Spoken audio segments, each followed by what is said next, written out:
Pledge of Allegiance. Pledge allegiance to the flag of the United States of America and to the republic for which it stands, one nation, under God, indivisible, with liberty and justice for all.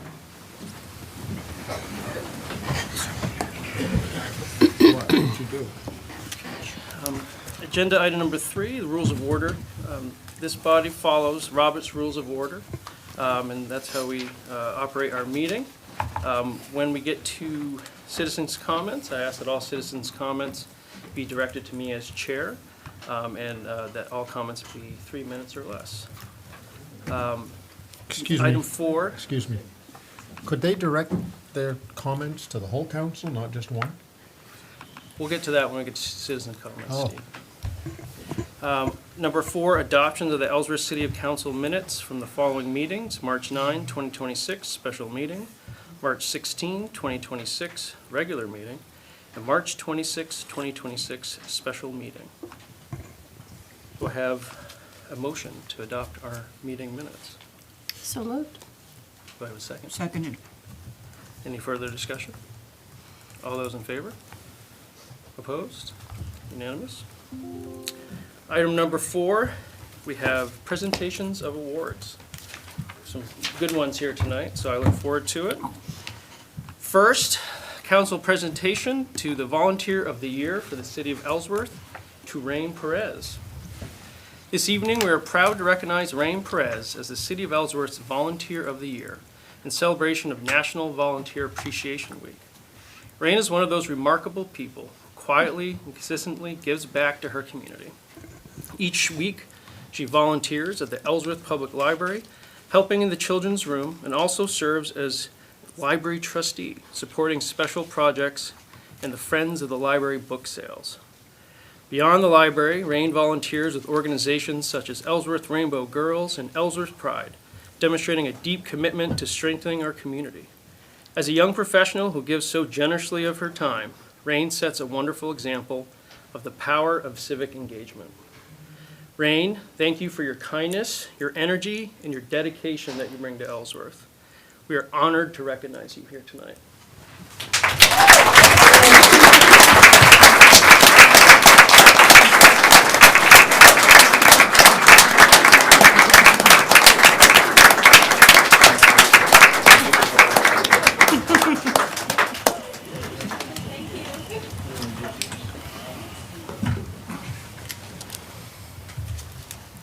Next up is our Volunteer Business of the Year, Franklin Savings Bank.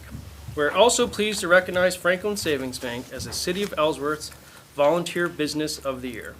Franklin Savings Bank consistently demonstrates that it means to be a true community partner. From supporting Heart of Ellsworth events and activities in the Franklin Street Parklet, to investing in scholarships and hosting gatherings that support local businesses, their commitment to Ellsworth runs deep. To the entire Franklin Savings Bank team, thank you for helping strengthen our community and for your continued partnership with the City of Ellsworth.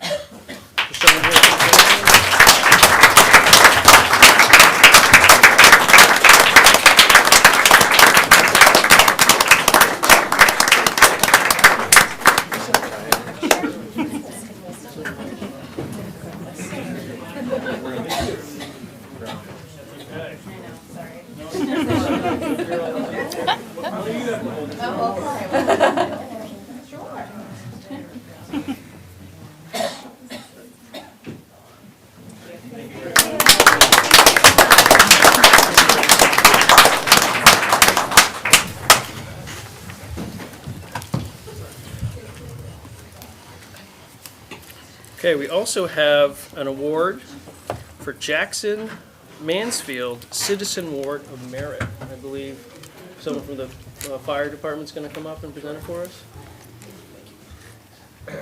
Want to go up to the...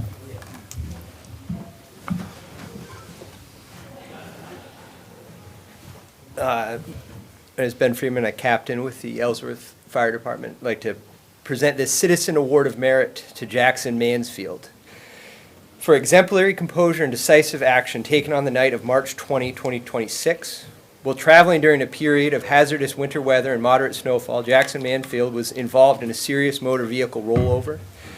After the vehicle came to rest on its side in a swamp, unstable and suspended above water, Jackson successfully extricated himself from the wreckage, facing a life-threatening situation involving an injured family member, displayed maturity and courage far beyond his years.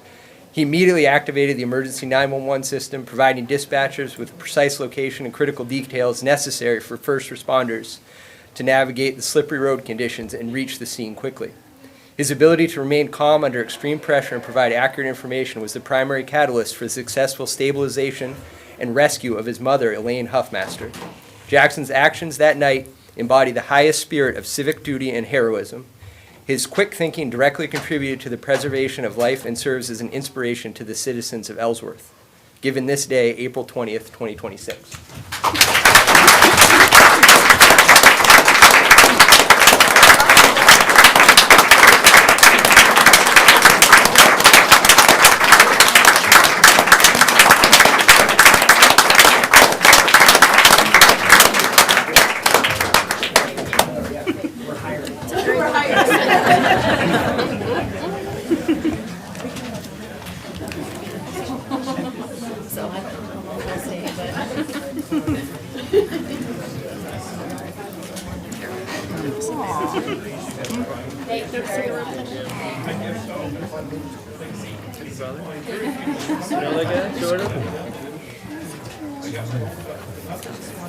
Kids are all right.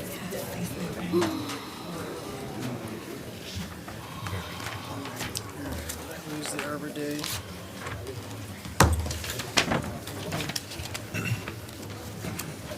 Arbor Day proclamation. There we go.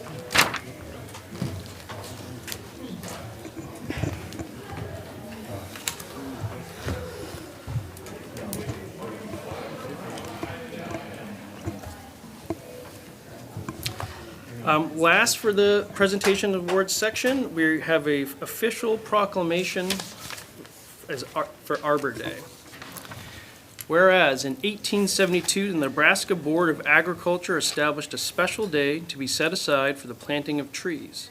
And whereas the holiday called Arbor Day was first observed with the planting of more than 1 million trees in Nebraska. And whereas Arbor Day is now observed throughout the nation and the world. And whereas trees can be a solution to combating climate change by reducing the erosion of our precious topsoil by wind and water, cutting heat and cooling costs, moderating the temperature, cleaning the air, producing life-giving oxygen, and providing a habitat for wildlife. And whereas trees are a renewable resource, giving us paper, wood for our homes, fuel for our fires, and countless other wood products. And whereas trees in our city increase property values, enhance the economic vitality of business areas, and beautify the community. And whereas trees, whenever they are planted, are a source of joy and spiritual renewal. Now, therefore, I, Patrick Lyons, City Council Chair for the City of Ellsworth, do hereby proclaim April 24th, 2026 as Arbor Day in the City of Ellsworth. And I urge all citizens to celebrate Arbor Day and to support efforts to protect our trees and woodlands.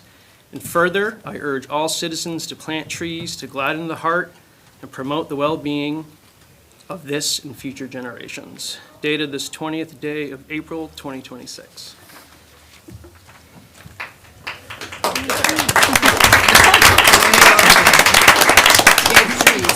Go trees. With that, we'll go to number 6 on the agenda, the city manager's report. We have our city manager joining us remotely.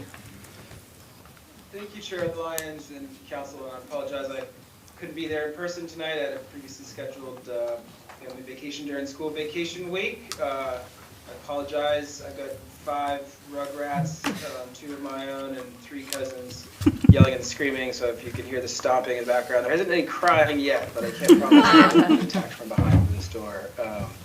And I'll just be very brief. I know we've got a large agenda today. Thank you, Sarah, for stepping into the city manager chair to manage the agenda. I think Sarah's got just about everything covered. I might chime in a couple areas where it need be.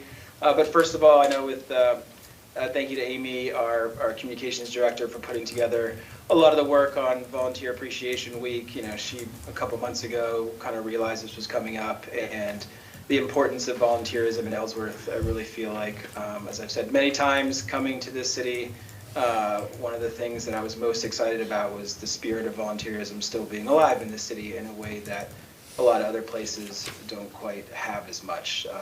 That really is, in my opinion, the highest ideal of being a citizen in a republic is to set aside time from your life to volunteer at the library, to be a business but also that doesn't just do business in the community, but that gives back to the community. We are so blessed in Ellsworth to have so many people that just want to give their time and their energy to help in this growing, incredible place. And in addition to those folks recognized tonight, I also wanted to give a big shout out to the Moose Lodge and all our friends there. They've been kind of quietly working behind the scenes. I know we have a lot of folks that like to be very loud, and you know, that's great too in a community. But there's a lot of folks too that just kind of quietly do the tough work of, you know, weeding out Nolton Park, weeding out the High Street corridor, doing the mulching. Just saying, hey, how can I help more? And the Moose Lodge recently came to us and said, hey, how can we have a much larger volunteer program for the city? That's, you know, we know you guys are short.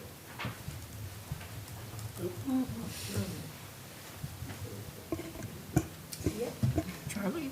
Oh, he's locked up. He's froze. Moose Lodge It's the Rugrats thing. and others to really you know, continue to just take care of this absolutely magical place. And also a big thanks to our Rotary clubs, both the Noontime Club and the Evening Club. I might get this confused, but the Noontime Club just had a grant they opened up that we're hoping that we can apply for and get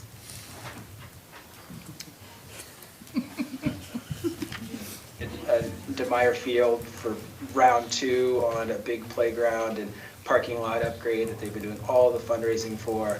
We're so blessed as a community for that. And then also a big shout out, I'm sad he left, but Chief Gillerow, in addition to all our great firefighters, the chief was recently recognized in a national firefighting publication, Firefighter Nation, an article he wrote called Old Wisdom, New Science, and the Tools of Tomorrow, about the evolving nature of firefighting and innovation, and the real incredible mix we have of young go-getter firefighters that are all about innovation and doing new things, and a lot of seasoned veterans that have been here for a while, and just the kind of the magic that kind of makes. So just so happy with this whole team and this whole community, and thankful to be here in Ellsworth. And with that, I'll send it back over to you, Chair Lyons.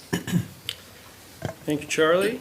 Does our deputy city manager have anything else on these comments? I have nothing else to add, except Okay. what a great way to start the meeting with those awards. Yes, it certainly was. Really great way to start. Thank you. Thank you, Charlie.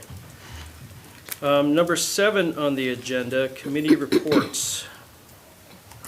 We do have a Recreation Commission request, but before we get to that, do we have any other committees that would like to report out? Councilor M. Smith, sorry. Okay, yeah. So a little bit of here goes nothing, but the rec commission has moved their meetings to every 4th Tuesday, and there also are some little cleanups and a workshop going on or upcoming. On this 30th, there is the dog park workshop from 5:30 to 7 p.m. And there's one cleanup ongoing at the moment. It is the roadside cleanup. It began on the 18th and ends on the 25th. And there is the Card Brook cleanup May 9th. That is it. Excellent, thank you very much. And I would just add that the workshop for the dog park, I believe, is at the Morris Community Center. Okay, Thank great, you. thank you. Any other committee reports, Councilor White? The Arbor Commission, of course, you said it's Arbor Day on Friday, so we're doing the second part of our panel, a discussion on ash trees, this one being called Ash Tree Significance in Culture and Ecology, where we will have, this will be held also at the Moore Center from 6 to 7 p.m. this Wednesday on Earth Day, not Arbor Day, Earth Day. And we will be having a traditional Passamaquoddy basket making demonstration, as well as we'll also be talking about the cultural importance of ash trees and Maine Wabanaki nations, their ecological role as keynote species, and the growing threat posed by emerald ash borer. So yeah, we encourage everyone to come. Great, thank you, Councilor White. Councilor N. Smith? Thank you. The Cemetery Commission is meeting regularly and working diligently on their charge. And they also have a cleanup day planned May 9th, Saturday, from 8 to noon. Cemetery cleanup, they're going to begin at Juniper Cemetery and then moving to Bayside Cemetery and the ancient burial grounds on State Street. Bring your tools, dress for the weather, and we'll go the following Saturday if needed to get those cemeteries spruced up and ready for the new season. Great, thank you for the update. Thanks for all the hard work on the committees. Any other committee reports? We have a request from the Recreation Commission to appoint Megan Doherty as a member of the commission for the term expiring June 30th, 2028. We have a memo from our planner regarding Ms. Doherty's credentials and service with the city. Are there any questions? That memorandum would have been in council's packet. Does council have any questions for any of the city staff regarding Ms. Doherty's proposed appointment? Is she here too? Is Ms. Doherty here tonight? She is not. Councilor Shea? I make a motion to appoint Ms. Megan Doherty as a full member of the Recreation Committee. Second. Second. Any further discussion? I can withdraw it. I'm going to get it You're on the good, record. you're good. Any further discussion? All those in favor? Unanimous? Thank you. Agenda item number 8 is citizens' comments. Related to Councilor Halloran's question, citizens' comments are a time for the citizens of Ellsworth to provide public comment on matters that are not on the agenda and that are relevant to city business. I ask that you keep your comments to 3 minutes or less.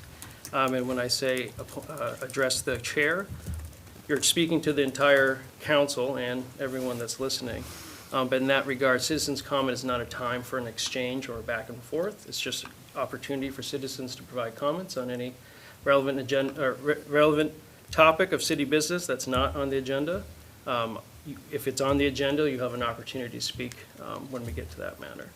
So with that, I'd like to open public citizens' comments. Please approach the dais and say your name for the record. Hello. I'm Casey Hansen. I'm a citizen of Ellsworth, a former city council member, and a member of the city's Arbor Commission. I timed my comments. I can do it in 2 minutes and a half. Well, you're being timed, so. But I also sent you an email because I had more than 2 minutes and a half of things to say. Briefly, I'm here because I'd like to support the budget item for an invasive pest management plan. Happy Arbor Day. Having been through the budget process, I have a lot of respect for all the work that you all have to put into the process of deciding on the city budget. I know that you have to do the impossible, which is to balance the city's current and future needs with the financial burden that is placed on taxpayers. This is especially difficult in Ellsworth because although the population of our city is about 8,600, we all know that the 57,000 residents of Hancock County all use our city as a service area. It has been exciting for me to watch the city move from a position of being reactive, only solving infrastructure and public service problems when they become an emergency, to a position of being proactive, developing plans to foster growth and maintain our city as a beautiful and vibrant place to live. One area where the city has been lagging behind is in care and management for our urban canopy, as well as for the care of trees in our public forest. I passed out a picture before the city council meeting which looks down, I actually couldn't figure out what year it was taken, but it looks down Main Street.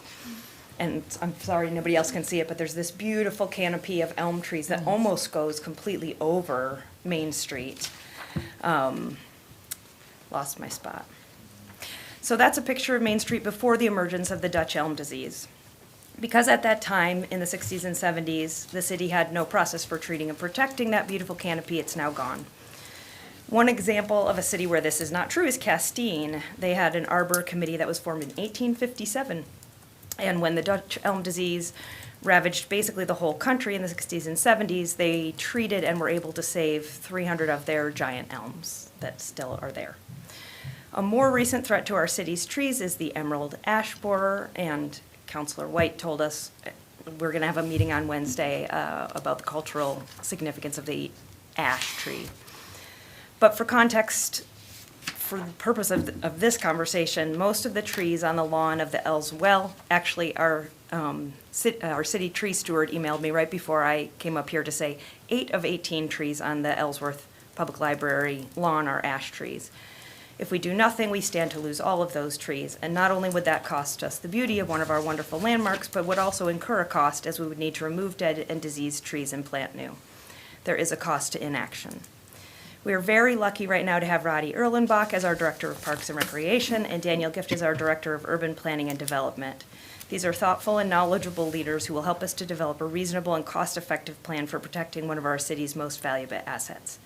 I hope you will recognize that approving this budget item will give you the opportunity to make an investment that will be looked on as both forward-thinking and financially responsible. 2.5 minutes. 2:52, but close enough. Thank you. Any other public comments? Excuse me.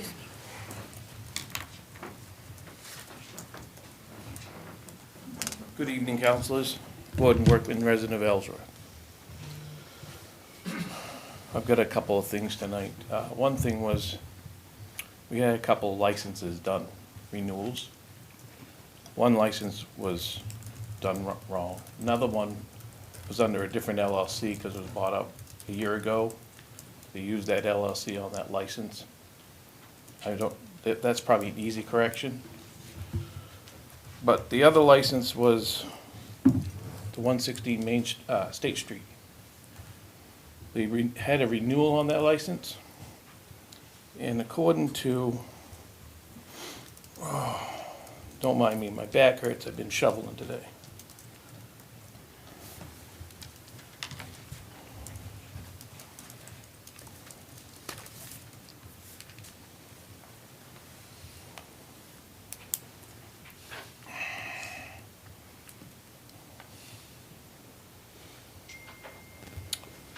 In Maine, a business license generally cannot be transferred to a new location or owner if the original business has closed or ceased operations. Maine regulations typically treat a closed business as having ceased operations, which requires the license to be surrendered or terminated. Moving a business usually requires a new application for a new location.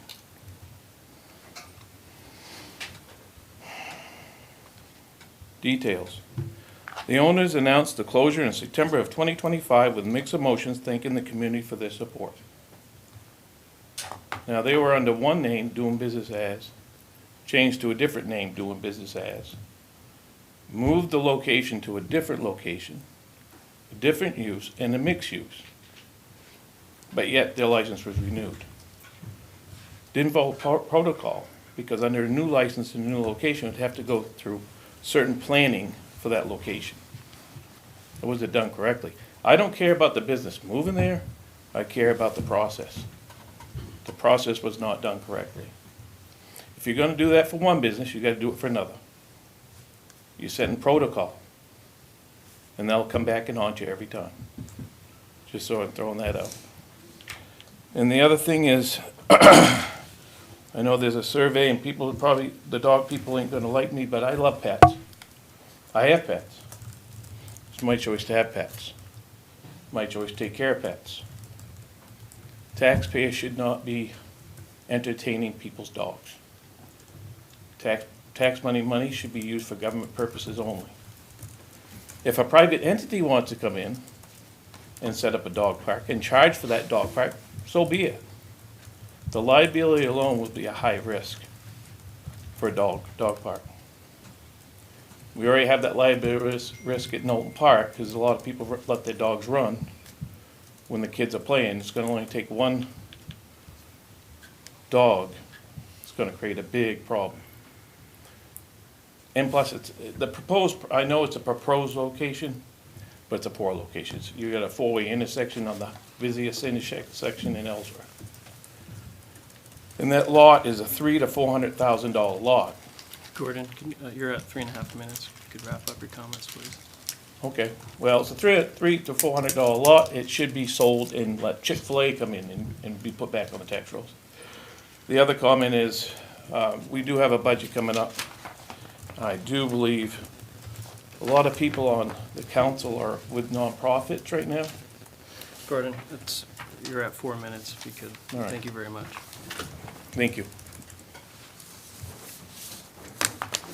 Any other public comments for tonight? Seeing none, I will close the public comment session. Councilor comments. Likewise, for public comments, I ask that you guys, if you have any comments, address them to the council, and please keep them to 3 minutes or less. Any councilor comments? Councilor Howland.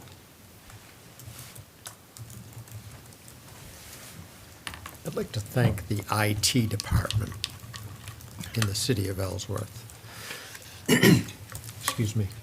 In the time that I have been here, there has been 2 people in that department.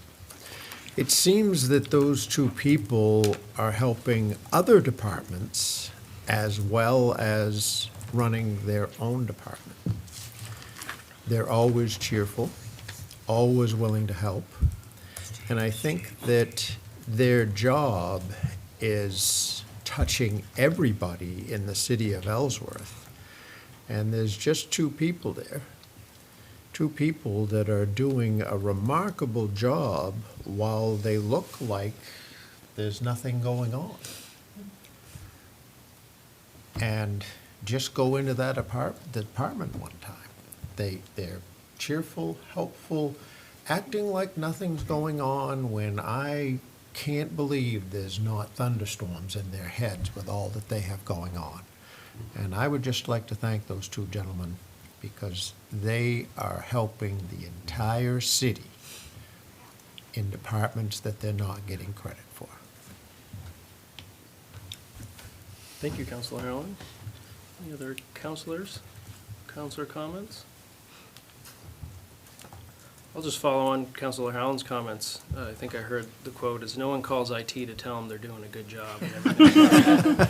So yes, we're very lucky to have Jason and Nate, and so I think, and everyone at the city agrees. Thank you. With that, we'll move on to unfinished business. Agenda item number 10, Council Order number 032607, discussion and potential action on the request of the Parks and Recreation and Facilities Director to award Phase 1 of the Nolton Park Playground replacement. Council, you will recall this matter was brought before us last meeting. It was tabled, and we've now, since that time, I believe, and I'll let Roddy fill us in, but questions that were raised hopefully were addressed, and I believe Roddy has a proposal for us to move forward on the Nolton Park matter. Thank you. Roddy Erlenbach, Director of Parks, Recreation, and Facilities. So bringing this agenda item from the March 15th meeting back onto the table, I believe my interpretation of what happened was it was tabled because there was a pretty significant concern about the scope of the agenda item. Did it commit us to any type of financial commitment, for lack of a better term? And there was a lot of unanswered questions, so it was tabled. What I want to do tonight is try to add some clarity. I'm not necessarily proposing anything different, just giving you a little bit more information, a little more detail. So the original RFP phased the Nolton Playground replacement to a Phase 1 which would be a cabled net system climber that would be installed this spring. And then phase 2, the same contractor or vendor that was awarded phase 1 would do a complete replacement of the playground in the spring of '27. Between spring of '26 and spring of '27, the intent was to form a committee of community members and stakeholders to work with the vendor, to do some value engineering, to work down our cost, to make sure that that playground that was going in was guided by community input and feedback, so we could rest assured that it was actually what the community wanted. For any type of long-term infrastructure like that, it adds to your peace of mind knowing that what was developed, what was designed, what was put in the ground is exactly what the community wanted. Given our financial condition, just a week prior to that council meeting in March, I removed the recommendation to move forward with the spring installation and combine phase 1 and phase 2 into a single phase of construction for spring of '27. So what I'm proposing, or I guess what I'm asking for, is to kind of look over the installation in spring '26, but allow us to acknowledge our preferred vendor that was identified by the Recreation Commission, to maintain continuity with that RFP, so that we can enter negotiations with that vendor and with that contractor to develop that design, do our value engineering, form the subcommittee, work towards a project budget, work on our fundraising, and then come back in the fall with a finished product to present to council. And at that point, we would ask for any funding that we would need to bridge the gap between what we've raised for funds and what the final project cost is. I've spoken to legal regarding this.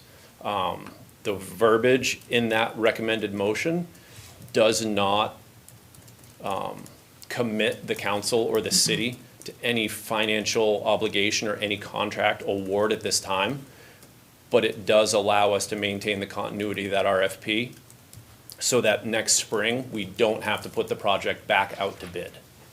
This allows us to move forward with our identified vendor to move the project forward with the intent of putting something in the ground for next spring. I'll reiterate, there is no commitment on behalf of the city council or the city tonight.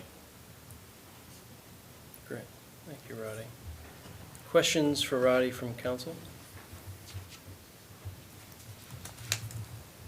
Councilor O'Halloran? I'm all for Nolton Park and enhancing the playground. I don't think I've ever driven by that property when there wasn't somebody there using it. I'm a little confused about why we have got the cart before the horse. Why are we not designing what we want and then putting it out to an RFP? Why is it that we're selecting one company? Why? I don't understand that methodology, and maybe there's great reasons for it, but it looks to me like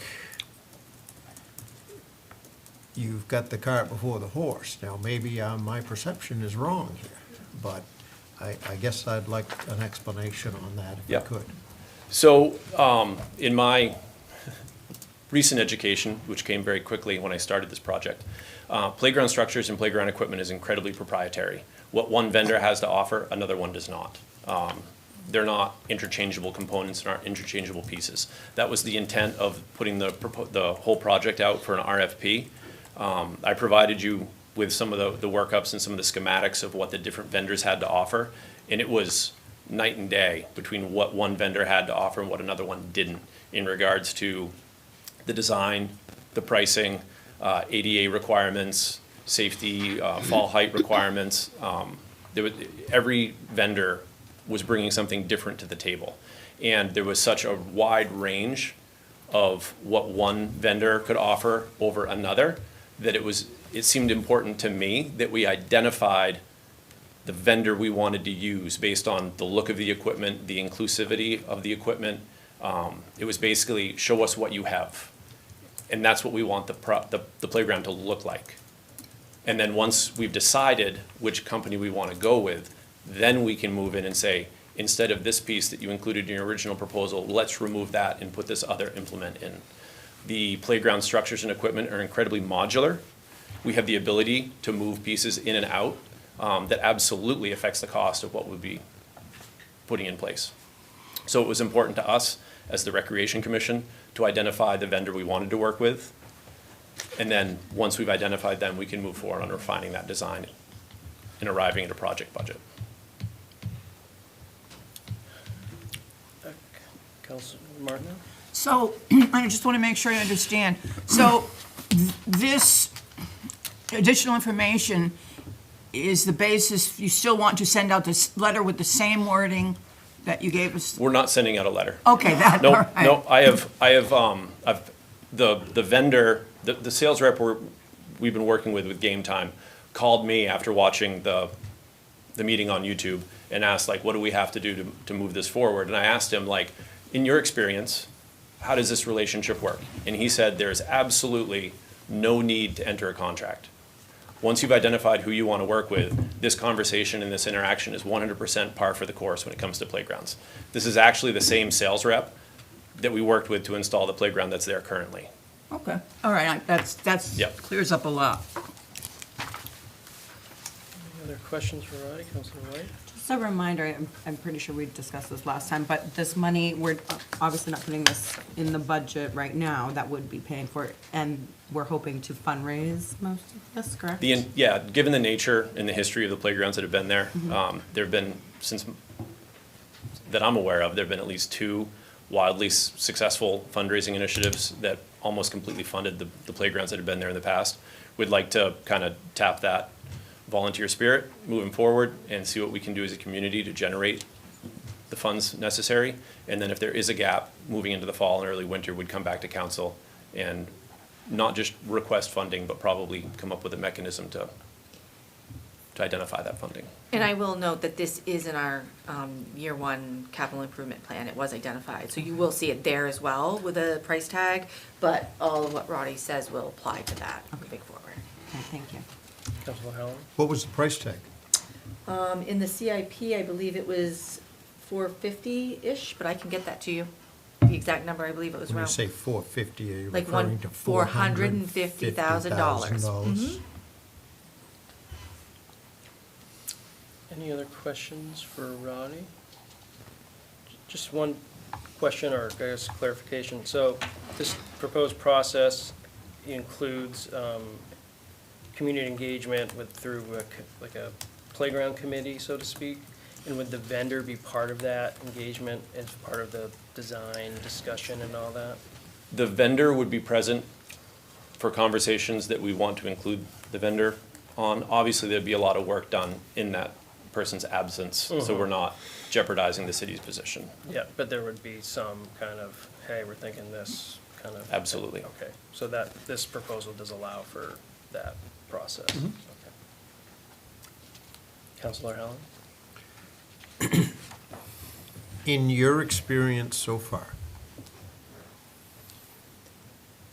$450,000, does that buy middle of the road? Does that buy high end, low end? Could you put that in some sort of context? So if you're speaking to the quality of Yeah. what we would get, this is a very reputable company. This is top-of-the-line playground equipment we would be purchasing. The price tag is also reflective of the size of the area, the square footage of the area where we're looking to install equipment. There would actually be, sorry to use the industry term, it's the only way I know how to explain it.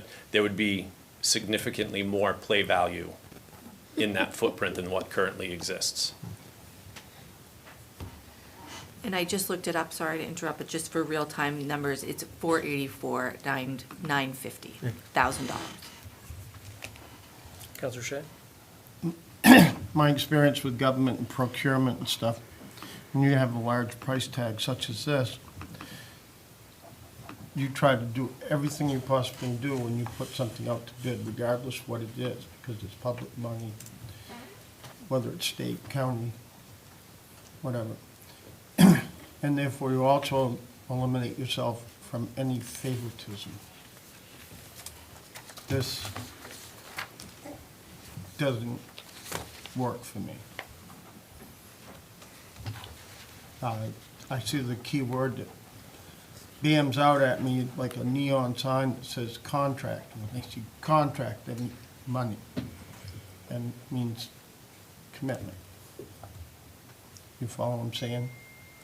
Yes, I've dealt with a lot of companies that deal with playground equipment and various vendors, and they sweet talk you.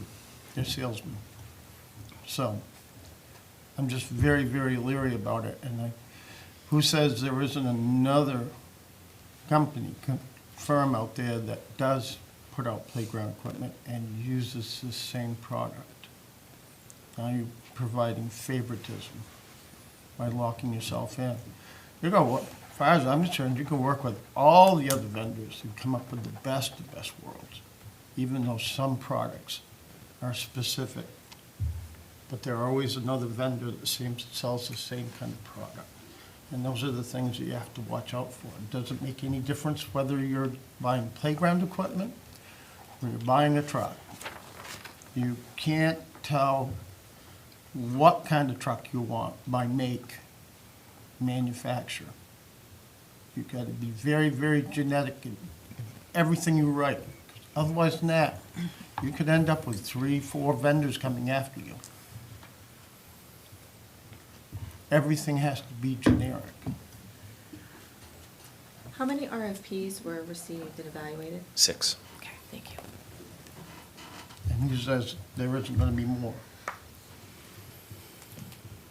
Any further Councilor questions? Councilor Helen?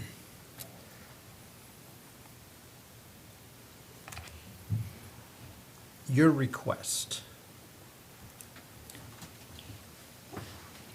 does this speed up the process? Or are you buying time with this commitment? In other words, if you go back to the drawing board and figure out what you want and work with many people and then come to the council for the bucks, does that push the project so that kids are gonna be in college instead of grammar school when it's time to get it done? And I'm being serious. Yeah, no, mean, I think- are you, by doing this, if we're to vote for this commitment, does this help the youth in the city of Ellsworth have this in 27 as opposed to 29? So I think it slows us down a little bit because we're not entering a contract right now. Like, we're not saying, yeah, go ahead and give me what you proposed and I want just that and we're gonna pay the $480, whatever. This pumps the brakes a little bit and allows us to gather a community committee and have some meaningful conversations about what we want to put in the playground. But at the same time, if we were to just abandon this right now, put the committee together and then go out to RFP, I don't believe we would be ready for a spring 27 install. So in a way, it does both. This is how we slow it down, get the finished product that we want, but still have a chance of getting something in the ground for spring of 27. Other questions from council? Councilor N. Smith? I think more of a trying to digest this. It's reminding me of the conversations we had about purchasing a new fire truck, where an RFP did not go out in that instance, but they knew limited number of vendors, and they had criteria that they were looking for, and the keys were price, but also how far away they were for service. And then through that, they chose the vendor and and move forward with various considerations. Charlie's come back on, so maybe I've not got it completely right. But this sounds similar to that you could go in 6 different directions with 6 RFPs and design 6 different playgrounds. But in this case, you have found, you use the notes for, a preferred vendor, given their price, the accessibility, and the play value, new word. And with them, instead of putting the public through and the vendors through 6 processes, you've got the person or the company it makes sense to work with based on your criteria, and you're moving forward.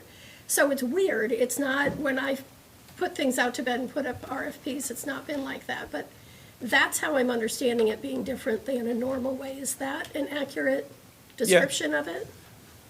Yes, I would say yes. And I don't know if Charlie has Charlie, more to you- add, or is just listening. No, it wasn't to your comment, it's, Okay. Councilor Smith. It was actually to kind of Ronnie's previously. And I very much empathize with Councilor Shea's comments too on the RFP process. Yeah. And which, that you kind of, and I've struggled with this one too. But I think Ronnie's last comment really kind of, was like, okay, that's the piece there too, on kind of going fast and slow on this. Like, it would be awesome if we could get this done, $450,000, raise the whole kit and caboodle, we knock it out of the park, and we can do this whole setup in '27. But like the more likely scenario, and gosh, we already tried to get something in there this year, as you mentioned, Councilor Halloran, it's just such a utilized asset in terms of public value for the city.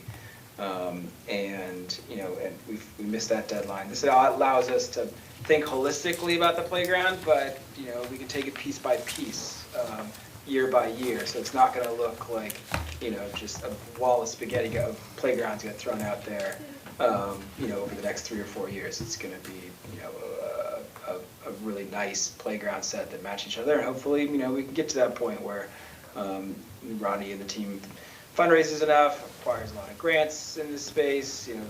We're trying to do that with all of the things that we do, but we also need like designs and plans, and the teams did a huge job of scoring all those proposals and really felt this was the best one. So I do feel like there is a lot of merit to kind of continuing forward in this process in this way. Sure. And I'll just offer up, like, the proposals that we have received, especially with this one we're looking at right now, it's not that we're starting right from scratch, like what you were saying, let's throw it out and just start all over again. We're 80%, I would say, there on what we want to install. And so a lot of the heavy lifting has already been done.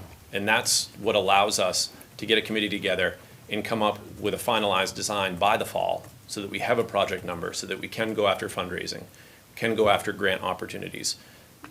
For your grant applications, you have to have a final design to submit. The majority of grants, you can apply, and it's 6 to 9 months before you get an award. So if we don't have a finalized design by the end of the summer, there's no way we're ready by spring of '27. Any further questions from council, staff? It just seems to me that put a timeline to the committee saying we need to have this design by July, or it's not gonna happen, basically. Just imply that. It's gonna work. You'll get the design. You might even get it faster, okay? Then you'll have a rough idea on what you're gonna need to go get your grants, but you'll have your final design to apply for the grants.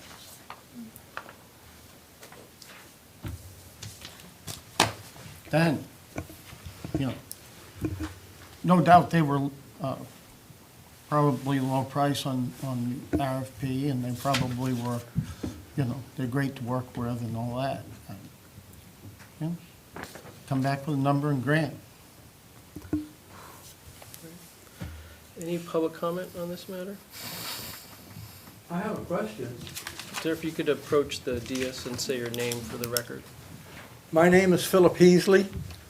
I'm a resident of Ellsworth. And did I just hear the Park and Recreation Director say that they had a proposal that they like? Did I hear you say that? So we're no longer talking then in real terms about an RFP. You've already got a proposal on the table that the Park and Recreation Director is solidly in favor of. Sir, So, can you please bring down the I'm volume? sorry, I'm deaf. This is my normal tone. I'm sorry, I'll try and tone it down. But I'm a little concerned here that we're no longer talking about an RFP.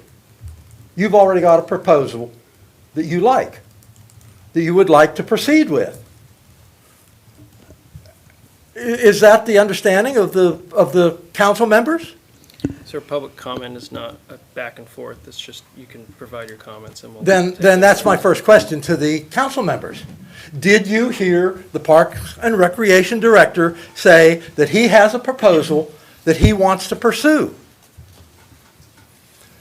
Then, from that point, that's fine. Okay, that's his job, okay? But now, isn't his job to present a proposal to you to proceed with going after the additional funding that he would like to get so that the city council and the city of Ellsworth and me as a taxpayer doesn't end up paying the full freight? So, just listening to you, let's not talk about an RFP anymore. Let's talk about a proposal that the Parks and Recreation Director has from a company that he wants to pursue. End of conversation. Thank you. Thank you. Any other public comments? Okay. Roddy, anything further from you? No, thank you. Council, how would you like to proceed? We have a proposed motion in the memo from Roddy. If we're ready, I'm happy to read the motion, unless you No. want to. This is you're one of 7 of us. If you want to do it, go for it. All right. I move to acknowledge Game Time as the preferred vendor for the Nolton Park play upgrade as identified by the Recreation Commission, and to authorize the Parks and Rec Department to continue project development, including design, engineering, and budgeting, with a future request for council approval for project funding and construction. Okay, do I have a second? Second. Second. Any further discussion from council? Councilor Halloran? What prevents you from doing this without council approval? That's a good question. And this is my interpretation, by having council approval, it's maintaining the continuity of the original RFP. So having you acknowledge Game Time, in my mind, concludes the RFP process. You're allowing us to move forward in agreeing that we've met the requirements of the city's procurement policy, as well as procurement policies set forward in state statute. But and I think to your question, Steve, I read this as saying we move forward, but there's nothing that, one, Roddy doesn't have the authority to contract anything. It ultimately has to come back to us as council to approve any form of procurement or funds that would be for this. So my interpretation of the motion is that it's exactly what Roddy's saying, is we're going to proceed with Game Time. We're going to work on a design, and then they have to come back to us to get authorization to proceed with construction, and that would include going under contract at that point. Councilor Howard. I'm not in love with this process, but I'm in love with the youth of Ellsworth. And it seems to me that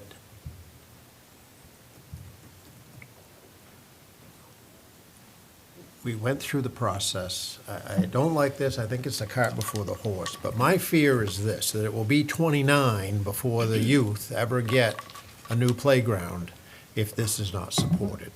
Therefore, I plan to support it. I don't like it, but I plan to support it because I'd like to have the youth have a nice playground, because that park is used very, very well. And I think an enhancement to that is beneficial to the youth of Ellsworth. And it's outside of the normal, it's a city organization, it's not through the Y, it's not through some other recreation, it's through the city. Again, I don't like how this is, but I can't let that deteriorate another 4 years, so I will support it. Thank you, Councilor Harlan. Any further comments from council? Councilor Shea? It's not that I'm against recreation for the kids. Really, I'm not. I don't really like the process. I want the kids to have the best, safe equipment that they can play on. And that's true to the fact. You know. But I understand that you gotta work the numbers to get it better, affordable. You see what I mean? So. Councilor White? I just want, I'm looking over at the March packet where you went through the evaluation process really thoroughly in there, and you showed all the scores and all the different scores with game time. Clearly the winner there, and it was just that we got tied up on that, the wording there. So, again, I think we did a lot of due diligence before you guys did, the Recreation Commission did, and now we just needed to get that wording right so we weren't committing ourselves before we had money. And I think if I may, the big curveball that was thrown at me and the Rec Commission was literally a week before the council meeting, we were told about our financial condition, and there was no longer the ability to make a recommendation to move forward with that phase one. And I think if this project had evolved in line with the original intent, it would have been a lot cleaner. I would have preferred it if it had gone that way. And I think, and I appreciate your patience and working through this process with me. This is my best effort to keep the path moving forward, keep the project moving forward, rather than abandoning the work that we've done to this point and trying to start all over again, keeping our fingers crossed that we can do something in '28. So. Any further councilor comment before we vote? I'll just say if I don't vote for this, I'm gonna get in trouble when I go home. Face a 7-year-old. Tell them I don't like the Nolton Park. I know you asked for public comment, but Gordon, we're past that, thank you. Seeing no other further councilor comment, all those in favor? Opposed? Motion carries, thank you. Thank you. Thank you, Roddy. Thank you. Okay, agenda item number 11, council order number 042600, request of the deputy city clerk to appoint wardens, ward clerks.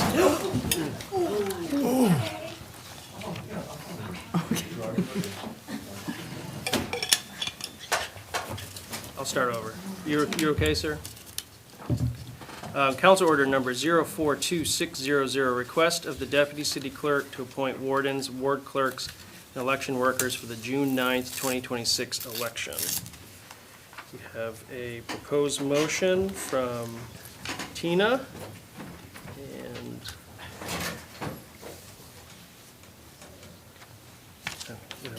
Tina, you? It's a consent agenda.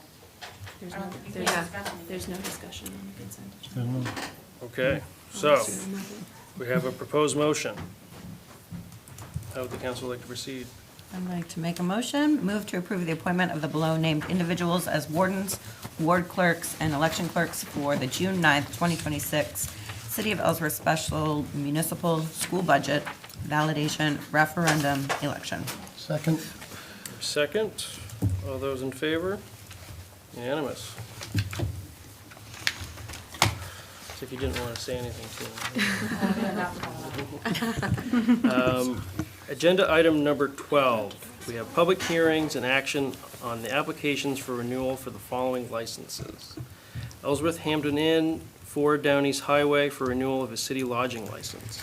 Ellsworth Moose Lodge, number 2698, 47 Foster Street for renewal of a city Class B license, vicular, liquor, and amusement, and renewal of a state liquor license. Twin Hills Cottage of Acadia, 210 Twin Hill Road, for renewal of a city lodging license. Acadia Provisions, 425 High Street, for renewal of a city Class C license, victular and liquor, and renewal of a state on-premise beer and wine liquor license. And Pentacle LLC, DBA Tyconic, 78 Down East Highway, for renewal of a city Class C license, victular and liquor, and renewal of a state on-premise beer and wine liquor license. This matter is noticed as a public hearing, so I will now open the public hearing. If anyone from the public would like to comment on any of these licenses, please approach the dais. Seeing none, we'll close the public hearing. Council, how would you like to proceed on these license renewals? Councilor N. Smith? Move to approve the business license renewals as presented. Seconded. I have a second. Moved and second. Any further discussion from council? Seeing none, all those in favor? Unanimous. We have a new business license, Ellsworth MV LLC DBA Mville, 71 Main Street, for a new city medical cannabis dispensary license, including a city victualer's license. We have a memorandum from staff regarding this proposed license. I think, to remind the council, my understanding this is related to previous, the applicant had come in previously to request a license. They've submitted a new license under a new business entity, and they're seeking approval for the cannabis dispensary. I have, this is a public hearing, so I'll open it to public comment. And I believe I see the applicant here, so if the applicant or I believe his attorney may be, I believe his attorney is online, but I did see Ebony just go and talk to Jason, so I don't know if there's been a Okay. hiccup with that, but okay. We'll make sure that if your attorney. is this your attorney online? Okay. He's pretty much just here too. Is everything okay? Okay. He's actually. Okay. Yep. We're good. So we're all set. So, sir, if, I couldn't hear you, would you, you're. No, I'm just wondering if anybody else wanted to come. Oh, is there anyone else from the public that would like to comment on this? Thank you. Sir, if you'd like to approach. Well, first of all, yes, sir. Excuse me. I'd just like to apologize for the treatment you received last time you were here. Okay. Let's start with that. I appreciate that. I'd also like to apologize myself, okay? Well, first, I'd like to thank you guys for considering our application and for the council for meeting. I would like to apologize, though, for missing the last meeting, okay? I was unaware of it. After the first meeting, as you saw, it kind of got a little heated. I figured I'd give the city some time to adopt their ordinances. And I was waiting to hear back from the council. I had no idea what was going on. I've never missed a council meeting. I don't know how many I've been to, but it wasn't my intention to miss it. I wish I was there because you guys have a lot of real concerns, okay? And they were legitimate.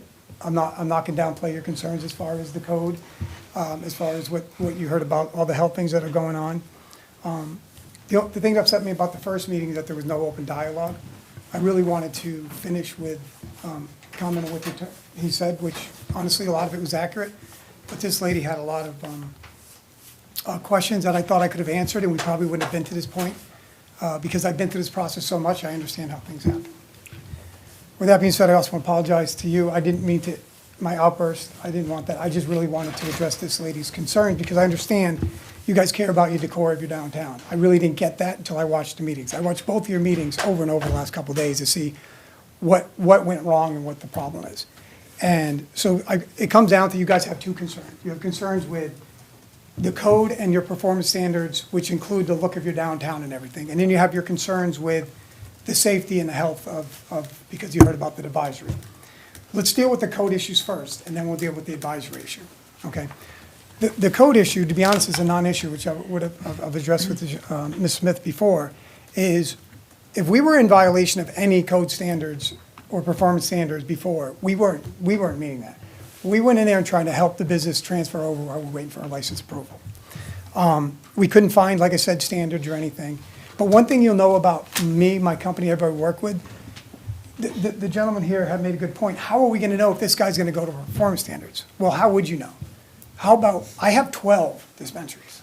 Okay, 12. Not one, not two, in 12 different towns. The best way to find out, call those towns up and ask the code office. You know what they're gonna tell you? They'll do whatever you ask them to do, no matter, even if I didn't have to, like I know you had a concern with the downtown decor, I'll sit down with you, just tell me, you don't like this color? I mean, I'm very easy to work with. Of course I went in there and made it the way I wanted to, because that's how I make money. I know how to make money in this business, okay? But I have no problem changing it, because this is your town. I understand it's in a downtown location. I don't even like it in a downtown location. I'm only there because there's only a few in town, so I bought the existing one. I'd much rather in a different location. So that's how you would know that I'm willing to comply. I'll do anything they've asked. The hours, as soon as I found out you want different hours, we changed the hours. The windows, got rid of the windows. Name, change the name. Got rid of it, even though I did completely disagree with that for other reasons, if you guys would like to know why. I think it's a liability issue, not having some other way to identify it as a cannabis shop. But anyway, the code issue is a non-issue, okay? And now you have these performances. The other thing I was gonna address, you could have conditionally licensed it. I'm sure the attorney knows this. This is why my attorney's here. I go to council meetings all the time. You could have conditioned me that I couldn't even change anything without your standards. In other words, you say you can operate the way it is now, do your license, and when the standards come in, you have to comply to it. If not, you could have said you immediately take my license without even coming back in front of the council. Cities do that every week. I've seen it so many times. I've seen it with bars. I've seen it with marijuana shops. But anyway, we're past that. You guys have your standards, so where do we go from here? Does anybody have any questions about code issues with me or performance standards? Does anybody have any doubt or any things that I won't comply with, whatever your standards are? I pretty much have read them now. I understand what they are. You don't want the windows, I realize, is a big problem. Never even hit me until after listening to the meeting that so many people may not like that. If you see shops across Maine are doing it now, we started. The next thing, the advisory. This is the big one. This is gonna piss a lot of people off, not here, but in the state, because I'm gonna tell you what happened. The only way to tell you how to keep the place safe and what we're doing is explain what happened. Back in January, state issued an advisory for marijuana bill. I don't know if you guys know, but we have the largest cannabis company in Maine. OCP called me and said, hey, we got a complaint. Some lady said they bought 5 ball jars from your store and got sick. Okay? First thing I said, is she okay? They're like, she's fine. And the second thing was, what are the products? We pulled the product immediately off the shelves. That second, they didn't even test it. They told us there was a problem, we pulled it. You have no idea how much money that costs, but we pulled it. No other shops are doing that, by the way, and I'll go into that in a minute. So the next thing they go, and people don't know this, but OCP, if they ever get a complaint, they have to respond. Even if it's something ridiculous, like they have you put fentanyl in carts. You're spraying your plant, your flower with cocaine. It is really that ridiculous. Somebody complained bleeding out of their orifices, their eyes, their ears, from eating edible. You'd have to poison them to do that. But they respond to complaints. They said, let's come down and let's go over the complaint. They went through our logs where the lady said they were there, and they were not in our logs. You can ask OCP, we keep impeccable orders. We have, everybody comes in by their log and their time, their numbers. She wasn't there. So OCP expanded it for 2 other days. Still wasn't there. So I'm thinking, oh, this is weird. I go, first of all, it's surprising somebody buys 5 jars. Nobody buys 5 jars. That's like a lot of money to buy 35 grams. 35 grams of oil at once. It never happens. So I said, this is going to be easy to find. Then I'm sitting here thinking, well, we had somebody blasting me on Facebook like weeks earlier. So I go to OCP, to the inspector, and I go, is it this lady? And he goes, yes. I go, that lady never was in my store. I kicked her out of my bar 16 years ago for doing drugs in the bathroom, and she's been a problem with me ever since. In addition to that, she happens to be friends with these other people that I'm in litigation with, that literally stole my dogs that I just beat in court to get my dog back, and my dog almost died. It was neglected, that's why I wanted it back. So she was even on the news wearing their shirt, okay? So right away I go, they were never in my store. I go, did they go to the hospital? No. Has anybody gone to the hospital? No. I'm saying, okay. So be it, that's where we're at with that. OCP tests the product. Product came back positive for pesticides. I'm like, how does this happen? I pay $60,000 a year to belong to a medical program. That's what my license fee with all the stores I have, 60 grand, right? Here's how this works. You have growers, you have labs, you have kitchens, they all make product. They're basically distributors. The state inspects and licenses distributors. These distributors then sell them to stores. Stores sell them to the public, and that's where they came from. Do you guys know that product in the store was not mine? Nobody knew that, right? On this council, probably not. That product I bought from the distributors that the state of Maine licensed, okay? The day we pulled that product, you could go to 40, 50 other stores in Maine and buy the same product, and you never heard anything about it. It's probably still in stores right now. But I drank the Kool-Aid. I'm like, we got to fix this pesticide problem. The medical market's a nightmare. What do we do? So what I said, OCP can't do anything without getting complaints. I go, I'm going to help you guys. I literally called up the director. I kept beating him up, say, hey, call, I go, I'm going to go out and test products. I have money out of my pocket to clean up the medical program. We're going to make sure that medical cannabis is safe. You know who's fighting the medical cannabis? The activists that are actually the ones saying they're in favor of medical cannabis. They're the ones fighting the testing. I'm not fighting the testing. I think it's a great idea. Test, track, do it all. I don't care. If you're doing things illegal, you don't care. If you're not doing things legal and you're taking shortcuts, you care. So anyway, so I went out and tested out of my pocket all these stores. You know what I found? What was it? 60, 70% failed. We send those records into OCP, hoping that OCP would go after these people and say, hey, we got to clean up. Now, the stores that fail, it's not their fault. They do what I do. They buy from licensed distributors that the state of Maine inspects and license. It's like if you go to Walmart and buy a Coca-Cola and drink it, and it's bad, you're not just going to pull it from Walmart. You're going to say, hey, anybody drinking Coca-Cola at Shaw's, at their, stop doing it. So I thought we show all the product that's bad, the state will go out and say, listen, there's a big problem with oil. These stores have bad oil. If you've got it there, if there's really a problem with people getting sick, that should have been handled. None of that happened. I even called OCP and told them, here's how we're getting proactive. Oh, let me back it up. Immediately, we start testing our product, okay, and start pulling product from shelves. Cost me $250,000. I know that doesn't mean anything to anybody, but it's a lot of money. We have a lot of stores. And I started, for example, to show you how we're trying to keep things safe, we tested the store I'm in now, here, running, Bothway. They failed. Okay, they had failed product. They don't anymore. We pulled it out. So anyway, OCP has done nothing about it, and they can. They can go test the grows, and it would stop getting to this point, but they don't do it. I don't know why. They give me all these bull crap excuses. It's bullshit. You could take 2 inspectors, hire 2 inspectors, they could test every grow. By the time it got to the store, 90% of it would be clean. The reason why everybody's trying to pass this new bill, the track and trace. I don't care if it passes or not. It could be cleaned up without it. It could be cleaned up with it. So that's what we're doing is I'm trying to put together a group of caregivers that care. The problem is most of the caregivers are against testing. So I'm literally telling them, we're not carrying product that's not tested. If you're not, I've designed a website. I'm going to start spending $2,000 or $3,000 every week testing other stores' product and blasting them on this website so if people want clean product, they can get clean product. So now, somebody said a couple things here on one of the meetings, and it was great. How are you going to know if I'm doing it? How are you going to know who's doing it, who's not? There is no reason for the state to do it. Well, first I'm going to show you that we're not the only ones with this. Here's a list from OCP, that stuff we can find in about 10 minutes of medical stores that have failed for testing, okay? Now you think the rec safe, those are rec failures. Rec has recalls, not advisories. There's all kinds of rec recalls. And some of these rec ones actually hit the market too. They claim it's going to get safer, it gets there. It doesn't.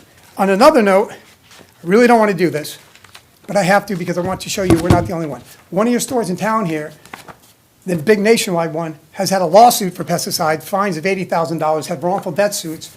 I'm just trying to show you that it's rampant in the industry. Any of you guys want to read these? I'll give them to you if you want to read them. Next thing, this goes even worse. And the reason I'm doing this is showing you we are the ones that are going to be cleaning up the market.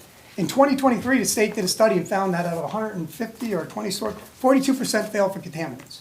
I didn't even know this. This is a program I paid the state a ton of money to be part of. They inspect all these people, and next thing you know, poison's getting to my shelves, and why? They know about all this. Why is nothing being done? So here's a list just showing you. All this is already there. This is what we have done from my store. All these, if you want to read them, are fails that I paid for that forward to OCP. All these stores have contaminated product. And that's the only ones we've tested. And whoever asks, what is marijuana bill doing? All these are passes from product that's in our stores now because we make sure we get test results. We don't put it in without test results. These are all from oil. The difference between flour and oil, in case people understand why it's a big problem, it gets concentrated when it gets down to oil. It's not as, failure rate is not as high in the flour because it's sprayed on the flour, but when it gets concentrated, it gets concentrated. Does that make sense? So if anybody has concerns about me and actually this is my son's business, by the way. I'm just the one who runs it. My daughter also has one. Feel free to ask me, okay? We're code, your code officer went through our thing. We even asked him, if we have any problems, let me know, we'll fix it. We have no problem. Besides that, I don't know what we're doing differently. We're actually cleaning things up. As far as the health thing, we're the only company doing this. When I say the only, the rec stores, actually, I'm gonna give Highbrow I heard Highbrow does a lot of this too. But the ones that I know of, we're the only ones. All the companies that I'm reaching out to, I guarantee, and I'll do it next week, if I test the stores around, they're all gonna fail. They're all gonna fail with the exception of the one that we're in now. And I can't be positive the ones that do their own, you know what I mean, because you don't know. But the ones that buy from vendors, they got a 60-70% failure rate. That's what happened with the tested the product in my store. I want to recap. The store in my product is just like they're all over the place. It's a licensed vendor from the state. You didn't hear that. Nobody, you know why you didn't hear that? Because nobody cares about Jimmy on the corner. They care about Marijuanaville because we're a big target. If you get councils like you guys and everybody all messed up about this pesticide, they're more likely to pass. The bill just got beat down though.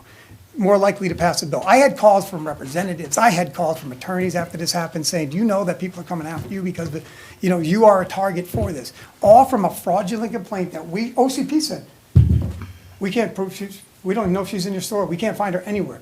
She also sent, again, just to show you, and we have, my attorney has this because we're taking legal action against this, messages to my employees saying that now she was in on Christmas, not in on those other days. I know it wasn't Christmas, I was there on Christmas. So we gave OCP the logs, and of course, not in there. We even did one step further and looked for 2 or 3 weeks in every direction. Did anybody buy 5 jars? Nobody even bought 5 jars. And then she messaged, and this is all in writing.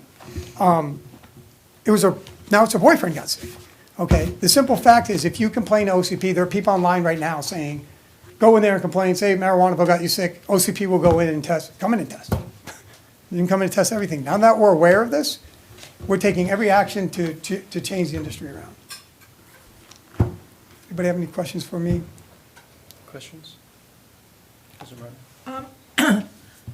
Do you own 71 Main Street? Yes, I purchased the property. When did that sale close? I'd have to check. I'd be honest with you, I'm closing on Denny's tomorrow. I close on properties all the time. Before we had the business. I only did that because we went back and forth with the city. We waited for them to say it was okay to transfer. I never in a million years thought I'd run into a licensing problem. I got licenses everywhere.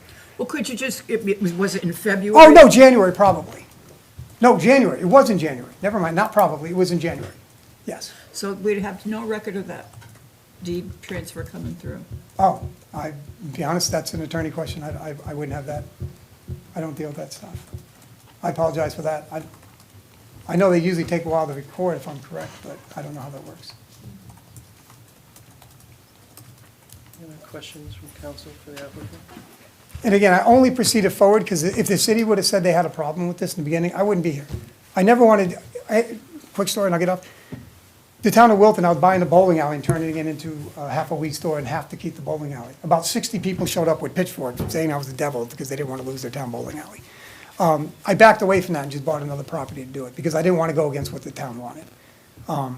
The poor guy still has the bowling alley now. He can't sell it. Nobody wants to buy the bowling alley. It makes no money.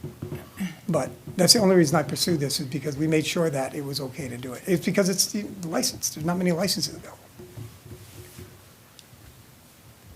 Thank you, sir. Thank you very much. If anyone wants to see these, please let me know. Thank you. Any other public comment? Close the public hearing. Council, we have a memo from city staff. At the end, it concludes that the use is not permitted in this zoning district. The prior operation was allowed under unique, non-reoccurring circumstances. The applicant has previously been denied for the use, and as such, staff cannot support approval of the license at this location. From my experience, this was a non-conforming use, a grandfathered use, and it's allowed to continue under the same ownership, under the same use. 2 things happened. One, ownership is transferred of the building, and now they're seeking a new license. And 2, since in that time, the city's also been in the process of regulating cannabis. And we've identified, and later tonight, we're gonna vote on a cannabis overlay zone, where we, through planning board process, public comment, have identified areas of Ellsworth that we believe to be appropriate for these types of businesses. As the applicant noted here tonight, he doesn't like the downtown location of this business. And it's because, in my opinion, both legally and just generally, it doesn't fit the downtown use. I don't think we have really have the authority to approve this application because it's not zoned. This is not a zoned use in this district. And it was operated under a unique grandfathered clause that has since passed. Our city attorney's here if anyone has any questions. You don't have to take my word for it. But based on that, I don't think that we should approve this request for the reason that it's not in a permitted, this use is not permitted in the downtown zoning district. I'd be interested in hearing what the city attorney has to say.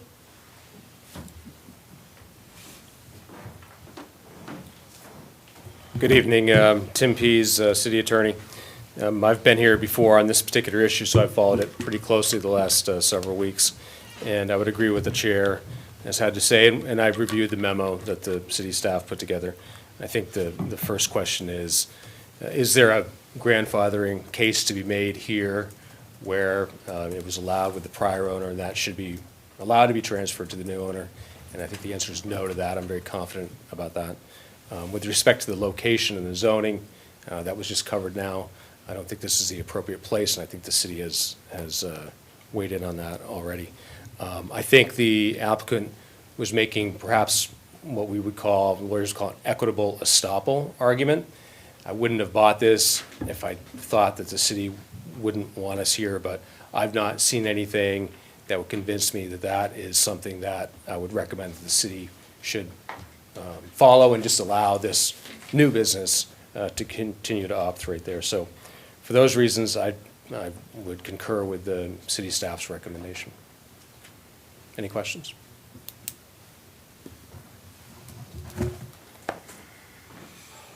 Council, how would you like to proceed? We have a hand in the audience. Hi, I work for Marijuanaville. Can I read an email to you that was sent? The public hearing is closed, so I think we're. This is an email from the attorney. This is the email from you guys, I that think you sent council to needs to Robin read this. before the sale of the business. And I can show it This to is you why guys as we well. move. This is what. This is why the sale moved forward. My name is Jade. It says, and this is from Robert Grant, on November 13th of 2025. And it says, "Good morning, Robin. Believe it or not, I just heard back from our attorney yesterday on this matter. He said that selling the business would not remove its legally non-conforming status. You are able to sell the business and it can still operate under someone else's ownership. I apologize for how long it took to get the answer. If you have any questions, please feel free to reach out. Thanks, Robert C. Grant." Thank you. Yep. Thank you. Considering that, So Tim, this is, hello, this is Brian Condon, the attorney for Frank Rennion, Marijuanaville. I would like to comment on that because the equitable estoppel agreement, argument, is directly, literally destroyed, okay, by that email. When a city official makes that comment and the purchaser purchases the property based upon that email, that is equitable estoppel. Tim, if you mind. Tim Pease, City Attorney. The information at that time that led to that email was that the new owner would operate and continue to operate under the prior business license, which, as we discussed before, would expire in a couple of months in June. So we're here because the applicant is asking for a new license to continue to operate after that period of time. Thank you, Tim. Where in that email does that say that? Sir, I appreciate, the public comment has closed. The council's now in deliberation. This isn't public comment. This is comment directly from counsel for the applicant. I'm not public. I don't live in Ellsworth. I don't care what goes on in Ellsworth. I represent my. He's incorrect. The public comment applies to everyone, every member of the public. We follow these rules of order in order to have an orderly hearing. I understand, folks would like the discussion to continue, but at some point we have to get on with the city's business. So So your attorney can say what he wants, but we can't say what we want. Correct. So, council, how would you like to And you keep putting proceed? me on mute, you keep putting me on mute, that's gonna be an 80B violation, I guarantee it. Your attorney won't know what that is. I know what that is too, sir, and I'm just gonna ask you to, public comment is ended. Well, thank you, but I'm glad, so stop putting me on mute so we can have a discussion. Sir, the If I was discussion there is closed. in Ebony, can you person, help me Then we would be from having moving a from the discussion. meeting? There we go. Public comment is closed. We are now in deliberation. I feel confident that we are proceeding legally. Tim, if you'd like to comment on whether or not we're following proper procedures as the city solicitor, I'd welcome that. I think you're following proper procedure. Tim Pease, City Attorney. Thank you. So can I ask for clarification that they were, if I understand it correctly, they were told that they could proceed under the existing license until its expiration, and they've been doing that. That's completely separate from licensing a new business, is that That's the as I distinction we've got? understand it, yes. Okay, so they were able to proceed as owners of the new business, but no, of the existing business. This is a license for a new business, which is the difference. That's Is my- that correct? That's my understanding. Okay. Councilor White? We have been looking at this and talking about this business for months now. And before we, I think, even did the new zoning, if I'm correct, I think that happened in February. Anyway, and this whole time I was under the impression that this business would be grandfathered in. And now it feels like in this particular here in April now, that is just no longer the case. So I'm just confused as to why I was under the impression that this was always going to kind of be a grandfathered location for medical marijuana caregiver business.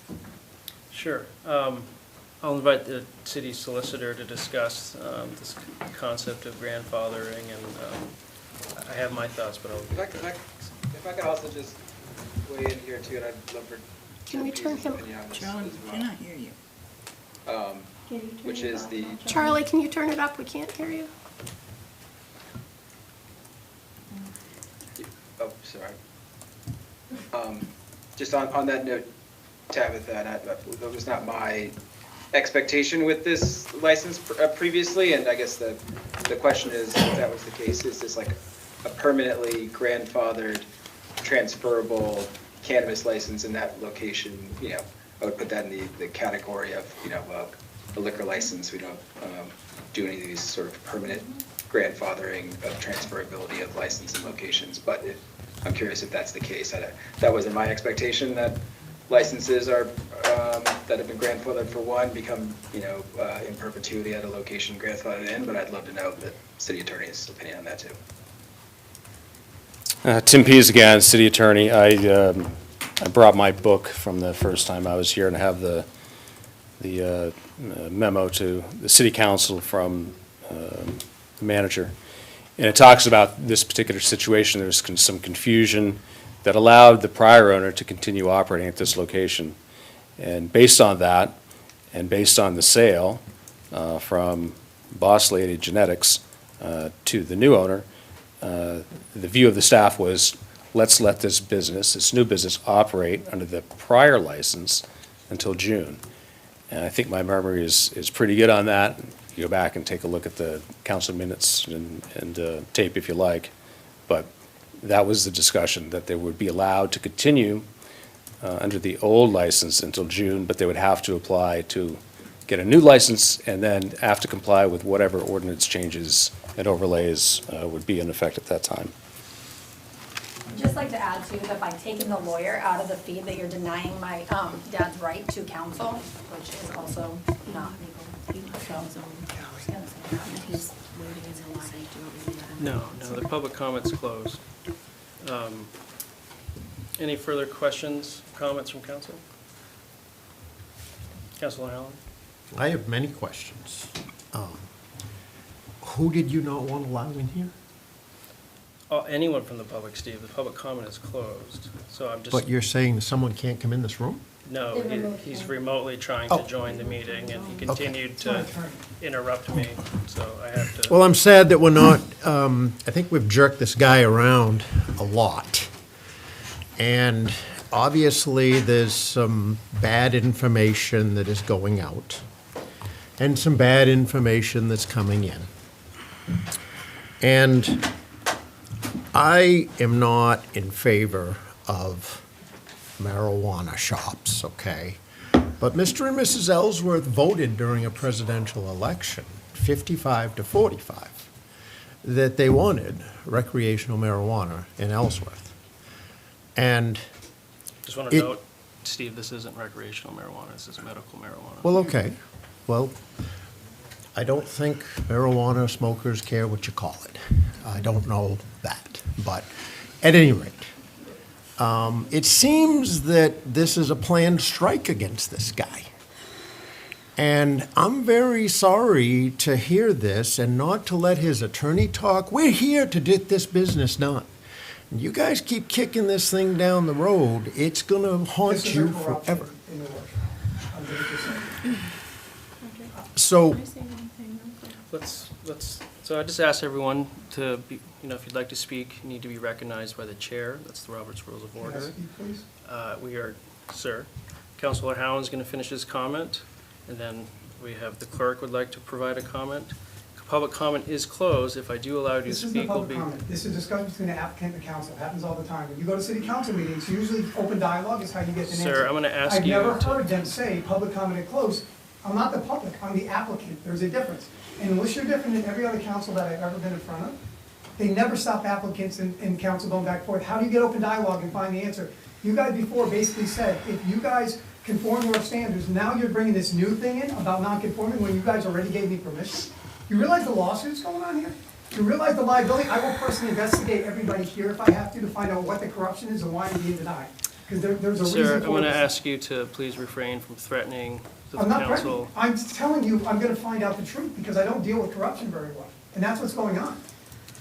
I've been very. Yes, we're all transparent. out to get you because no one knows you. Why would you send a letter saying that we can do it, and then you're telling, this whole last meeting, your whole thing was nothing to do with the conforming lot. It was to do with safety and Sir, I'm going to commission. ask you to please, You you've can already keep asking me, you've already you can made your hold me in point. contempt or whatever you wanna do, but right now, I'm an applicant, I'm not part of the public. There's a difference. Sir, we're in council No, you're not letting deliberation. people have free dialogue. How are you gonna find an answer to these questions? It was never even brought up, the conforming lot thing, ever. Sir. So all of a sudden now the conforming lot's in, what's next? Sir, I'm going to ask you to please refrain from further comments such as that. As long as nothing is said wrong, then I will. Okay? You remove my attorney from the meeting? I have never witnessed more disrespect than council and I have here. This gentleman asked to hear me speak last time, we wouldn't be here. You denied him, you didn't deny him, you denied all the citizens who voted for him. They voted for him so they can represent him. Sir, I'm going to ask you to please refrain And from I've never yelling seen at an me. applicant ever be denied, a council member ask him a question and not be able to respond. And I've never seen an attorney move from a meeting. I'm sorry, but this is a shame. And it's not the council members, you guys have all been great. It's going on here. Sorry to be this, I try to keep calm. Sir, please. I'm done talking. Thank you. Council, if you have any concerns with how I've been, Steve, I anticipate. well, could I finish my comment? I didn't interrupt you, but you may finish your comment. I apologize.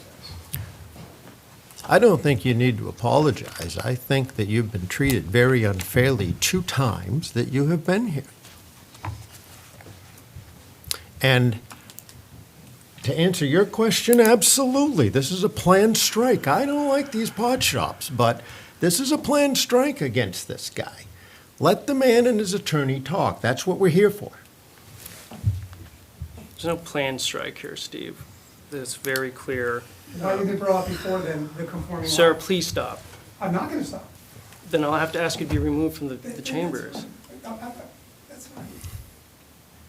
I'm good. Councilor Shea.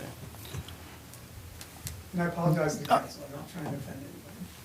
That's okay. I understand your frustration. You're trying to run a business. I like to have businesses, okay? As well as residents, because you pay taxes. It helps us do things, okay? But every now and then, people will enter into a business deal that kind of looks really good, looks like it's going to work out just fine. But then, for very good reasons, ordinances and rules and laws get changed that should have been done way before you entered in buying this building, okay?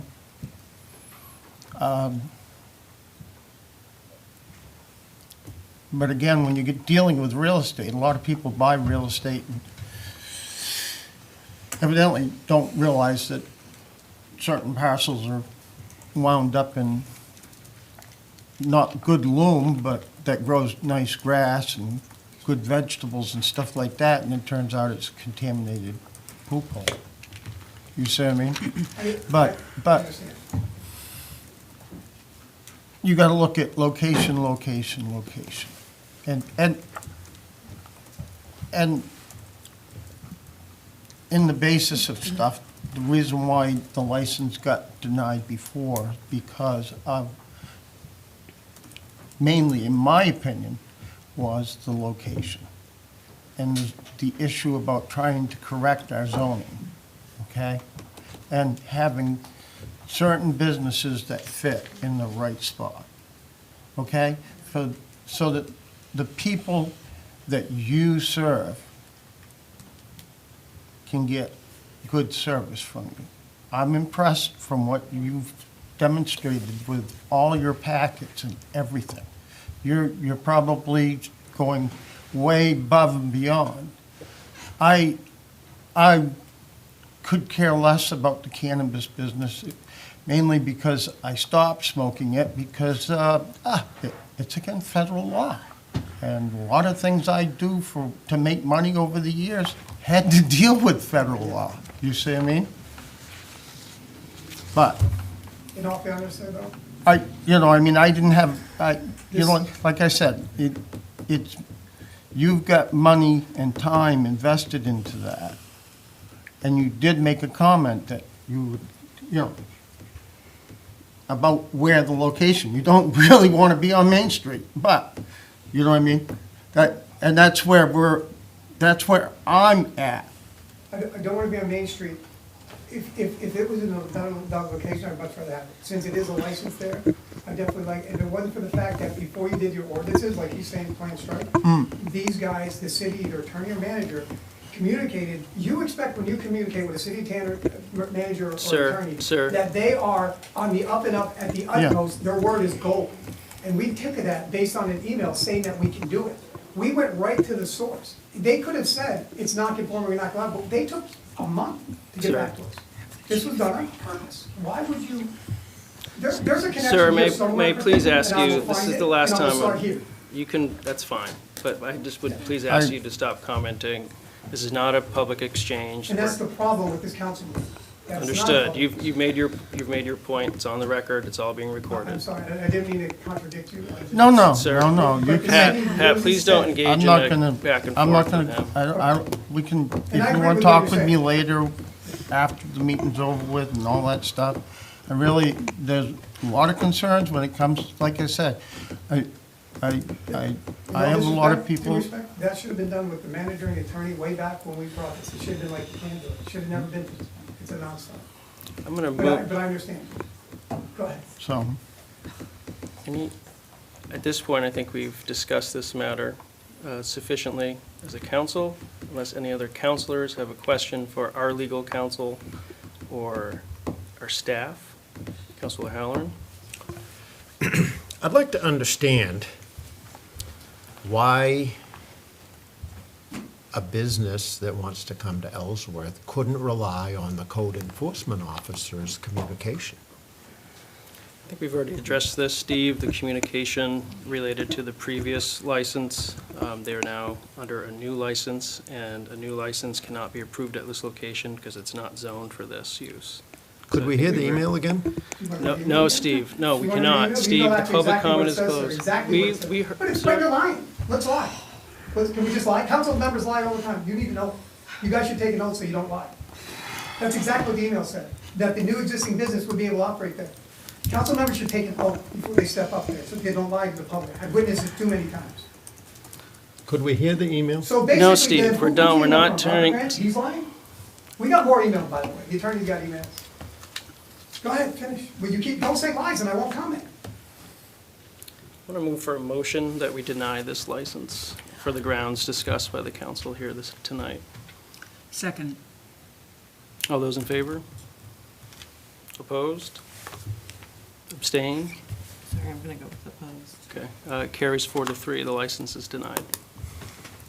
My apologies. Yes. Okay, just for the council, once public hearing is closed, regardless if it's someone's lawyer or the applicant or anything, that's when it is our turn to deliberate. These meetings are not meant to be free-for-alls with, public exchange, otherwise it turns into this. You're free to disagree with mine or other council members' positions on a matter. That's what this is for, to have a civil, reasonable debate. And I just ask the council to try to adhere to that so we can proceed orderly through the meeting. And with that, I think we're on to the next agenda item. Council under order number 042601, discussion and action on the request of the city manager to approve the annual report for affordable housing tax increment financing districts. So, Deputy City Manager Devlin, who's on top of this one? I'm going to invite Twyla up, but I believe that this is just a standard annual report that we're required to file as part of having the tax increment finance districts for affordable housing. Good evening, Twyla Fisher, Director of Economic Development, and yes, exactly what Sarah said. This is just an annual report, and there were no changes to it from the report last year because the units for each affordable housing TIF district have remained the same. There have been no sales, and so everything was reported as stands for this year, and it just was signed off on. And we need to submit it by April 30. Any questions for our Economic Development Coordinator, Director? Okay, do I have a proposed motion?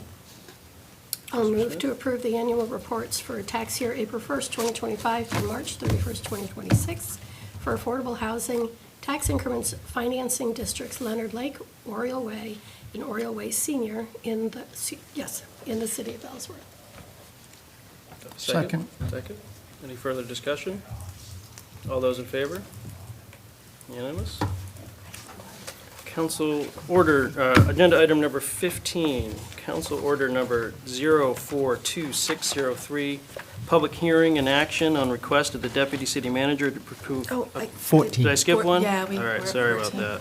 I was just really excited for that one. Get ready, it's a good one. Allow me to restart. Council order number 042602, public hearing and action on the request of the Director of Social Services to repeal Chapter 36, the Maine Municipal Association General Assistance Ordinance, and replace it with the updated Maine Municipal Association General Assistance Ordinance 2025. Tina.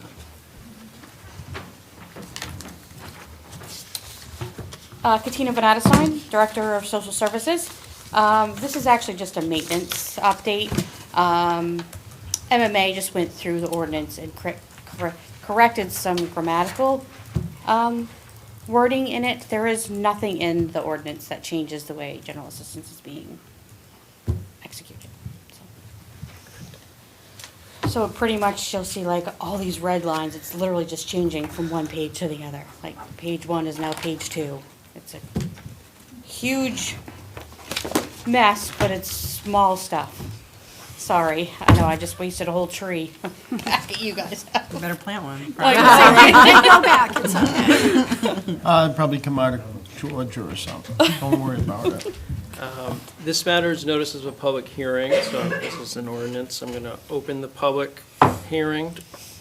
Public comment. Would anyone like to provide public comment on this matter? Seeing none, I will close the public hearing. Council, how would you like to proceed with this matter? Councilor N. Smith? I have a question. You're saying that this is coming from MMA. Is this a consistent ordinance across the state and municipalities? Yes. Yep. A majority of municipalities use a Maine Municipal for the general assistance ordinance.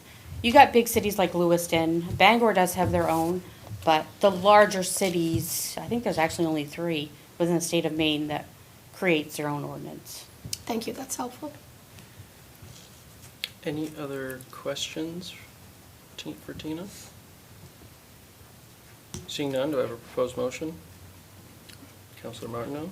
I move to repeal Chapter 36, the Maine Municipal Association General Assistance Ordinance from 2024, and replace it with the updated Maine Municipal Association General Assistance Ordinance 2025. Do I have a second? Second. Any further discussion from council? Seeing none, all those in favor? Opposed? Yeas carry. Thank you, Tina. Thank you. Agenda item number 15, council order number 042603, public hearing and action on the request of the deputy city manager to approve funding for a municipal partnership initiative with Maine DOT for Phase 1 of Bayside Road engineering and construction. Now I believe we have our deputy city manager that will discuss this with us. Yes, and before I start, I don't normally make editorial comments like this. But I just want everyone to know how difficult it is for staff to pivot and present items when interactions like that happen. I know it's difficult for you as well, but we are here as a resource. We're here prepared to give you the best information we have, and it's extremely difficult to pivot. I'm sorry to make that editorial comment, but I had the opportunity. So, on to Bayside Road. Bayside Road, I presented, I believe, at the April workshop, how we approached the state to enter into a municipal partnership initiative, which is fondly referred to as an MPI. And that is a 50-50 match with the state to do improvements on state roads. It's a very popular program that many municipalities throughout the state take advantage of because Maine DOT does not have enough resources to maintain all of their infrastructure. So Bayside Road is it's becoming an increasingly popular route. The traffic volumes are increasing annually on that route. I'm sure that you all get complaints regularly about that road. It is one of our highest priorities. So we we had a lot of conversation with Maine DOT about this road. It's a priority 3 road, which for Maine DOT standards, it does not get routine, regular maintenance. And it's an unbuilt priority 3 road. So this proposal is to enter into a municipal partnership initiative for a $750,000 match. It would be an additional $750,000 from Maine DOT, so $1.5 million for this phase of Bayside Road, which would include engineering and some construction, because we anticipate the engineering is going to take quite a bit of that chunk of money because it's from Washington Street all the way up to Beachland, and it would be to build that road up to standards. So under drainage, right-of-way, ditching, pedestrian accommodations. So we want to get as much as we can get done with this initial $1.5 million. Full transparently, fully anticipate coming back for additional follow-up MPI projects to do the full length of that road. We are anticipating that the project will be funded through the Beckwith Hill TIF, which is about 59 cents to the dollar, no impact to our state revenue sharing. So we would request to go out to bond for this and pay the bond proceeds with the TIF funding. I think I got it all. Sounds good to me. Oh, I missed one thing. If we do this project, we will get it up to be a built status priority 3, which means it will become in the regular routine maintenance schedule for main DOT roads. And while it becomes in that regular maintenance schedule, it's not going to be at the same level as a priority 2, but we're going to continue to monitor and advocate for this to be bumped up to a priority 2 road if and when the traffic volumes reach that threshold. This matter is noticed as a public hearing, so I'm going to put it to public hearing. Anyone would like to address the council on this matter, please approach the dais. Say your name for the record and provide comments in 3 minutes or less. Hello, Gordon Workman, Ellsworth resident. Yes, Bayside Road is tremendously bad. But one thing for sure, if this new corridor comes in, if this happens, which is a crazy idea, that road will be used so much more. It will be crazy how much more traffic that will have. Because most of you weren't here in 76 or 72 when that High Street went to a 4-lane. There's 2 councils I know for sure that was. The rest of you, I'm pretty sure you weren't. And that road was horrible until it changed to 4 lanes. So that Bayside Road is going to be used a lot when you change that. If that happens, which I hope it doesn't, because you're going to be putting Ellsworth back 25 years, 30 years, 40 years, whatever it is. It's crazy to change High Street. But that road will be used a lot, so that's probably why you're building it up now, to take that extra traffic. They are not related, just, oh, sorry.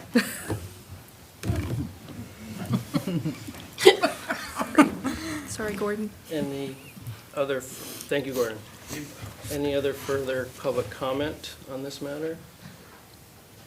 Seeing none, I'll close public comment.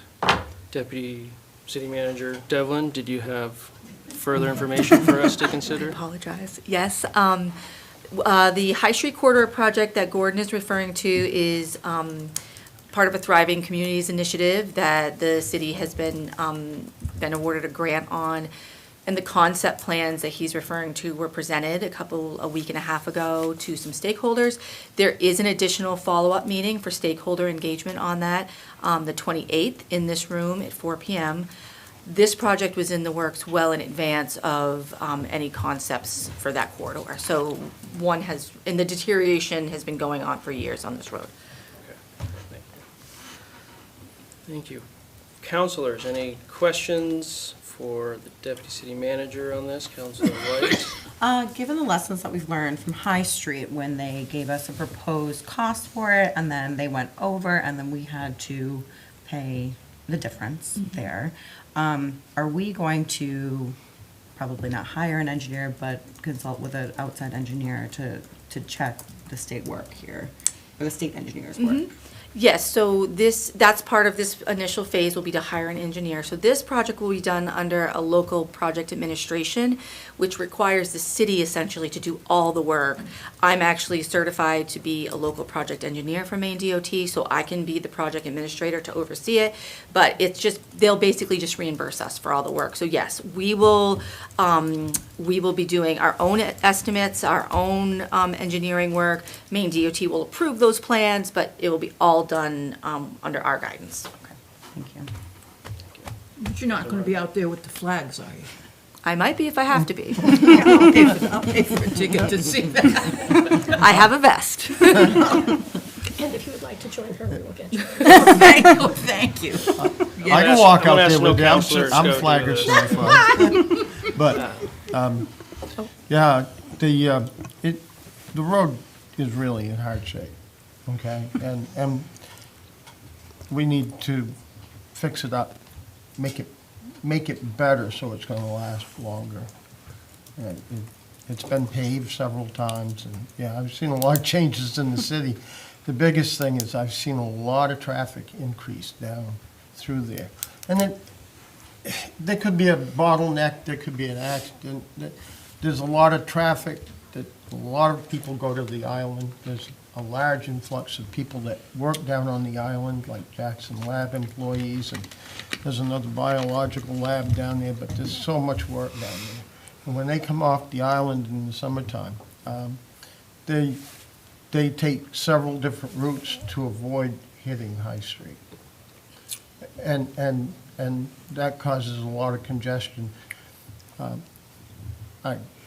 don't want to build it up so it becomes another Speedway 95, which I'm pretty sure Ralph doesn't like how fast they go down through the Bayside Road. But it's like if you don't improve the underpinnings of it, and then on top of that, we have utilities that run up through there. And I'm pretty sure that we will fix the water lines and any sewer lines and everything else, and maybe even add some more hydrants up there for fire protection and stuff, you know what I mean? To better serve the residents, along with a sidewalk. Thank you, Councilor Shea. Councilor Howland, did you have a question? I'd like to just direct our attention to the High Street project that came through here last year that the state picked up most of the bill for. That was well-needed and well-perceived by all of Ellsworth's residents, if not the surrounding communities. And as bad as I hate to spend money, I think that this is a viable project. I realize it's a state road, but it's not going to get done until the city takes the bull by the horns and pushes forward to give them an incentive to do it. And the road is in very rough shape, and I far support public roads as opposed to, let's say, the Courthouse Road.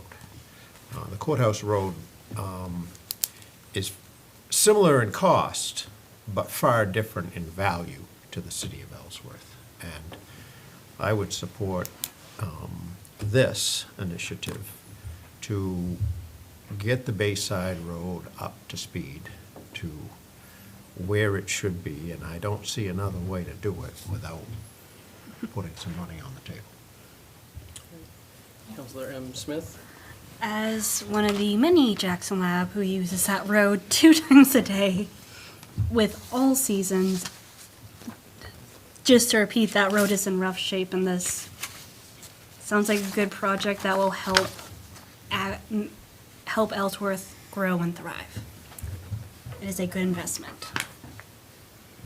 Councilor N. Smith? Thank you. The one point I would add that really struck me in the work session, it was a really thoughtful conversation about this, and the key for me is we're paying half, the state is paying half for a major build, not just reconstruction, but that does put it in line for regular state maintenance, and it may not be as often as we want it, but it's got 0 now. So the same concern about the speed that people travel on that, the ruts that are in line with where the road tracks are slow people down because everybody offsets, but that we'll lose that, and when we do, as a natural reason for people to slow down, just a caution, I know that it's meant for efficient movement of vehicles, but to do so in a way that ensures safety for everybody, the road users and people who live along the way. So I'll be supporting the measure. Great. Looks like we have a lot of support, so does anyone like to make a motion? Not everyone at once. I'll make a motion. Councilor White? Move to authorize the city manager to secure financing through a bond anticipation note and subsequent bonding of $750,000 for the municipal share of the Bayside Road improvement project, with debt service to be paid from the Beckwith Hill tax increment financing revenues. Second. Second. Any further discussion from council? Seeing none, all those in favor? Unanimous. Look at that. Okay, Notch in your belt. Hey, atta girl. It's a ceiling Don't but let a don't get too confident. Okay. Agenda item number 16, council order number 042604, discussion and potential action on the request of the Public Works Director to accept DEP grant funds for the wastewater project. Good evening, everybody. Mike Harris, Public Works Director. Hopefully this will be a much calmer interaction. We can shift if you want. Let's It's not. okay. Really, so the city's been very fortunate that we have established a pretty good relationship with the funding section of the DEP, and they awarded us, over the last few years, we received $2.2 million in match-free money from the ARPA funds for wastewater and stormwater improvements. We received $375,000 in match-free money, principal forgiveness money for engineering, which the council accepted not too long ago. And so then I had a phone call from Brandy, who is the head of the funding section, informing me that they had money available from other towns whose projects fell through, and asked if we would like to receive that money to help us complete the projects that we have going on. This money is, again, match-free money. The city doesn't have to put any money in. And in this case, it will bring the $375,000 match-free money we received before is now increased to $1,1720 in match-free money. And so I'm simply here asking the council to approve the acceptance of that.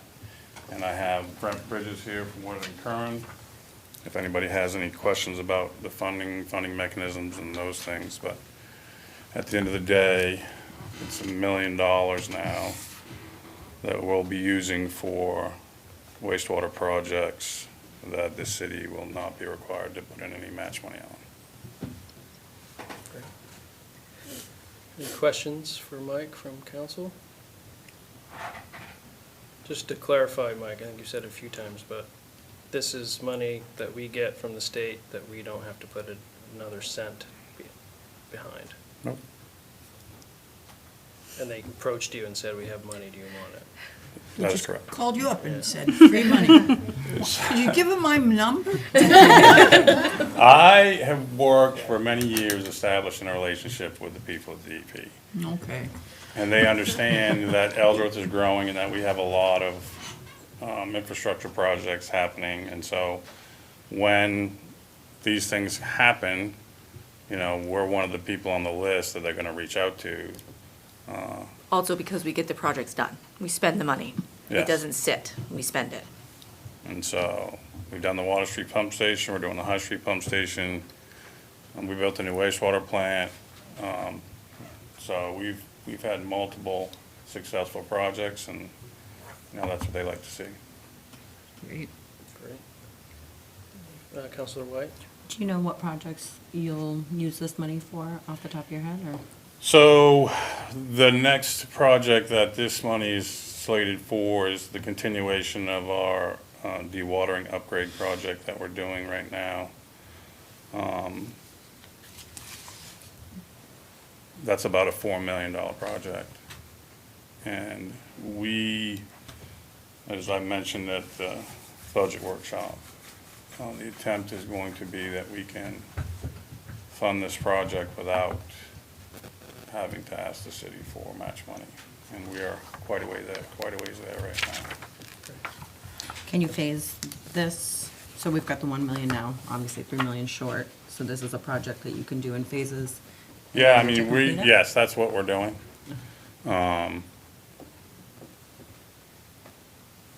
And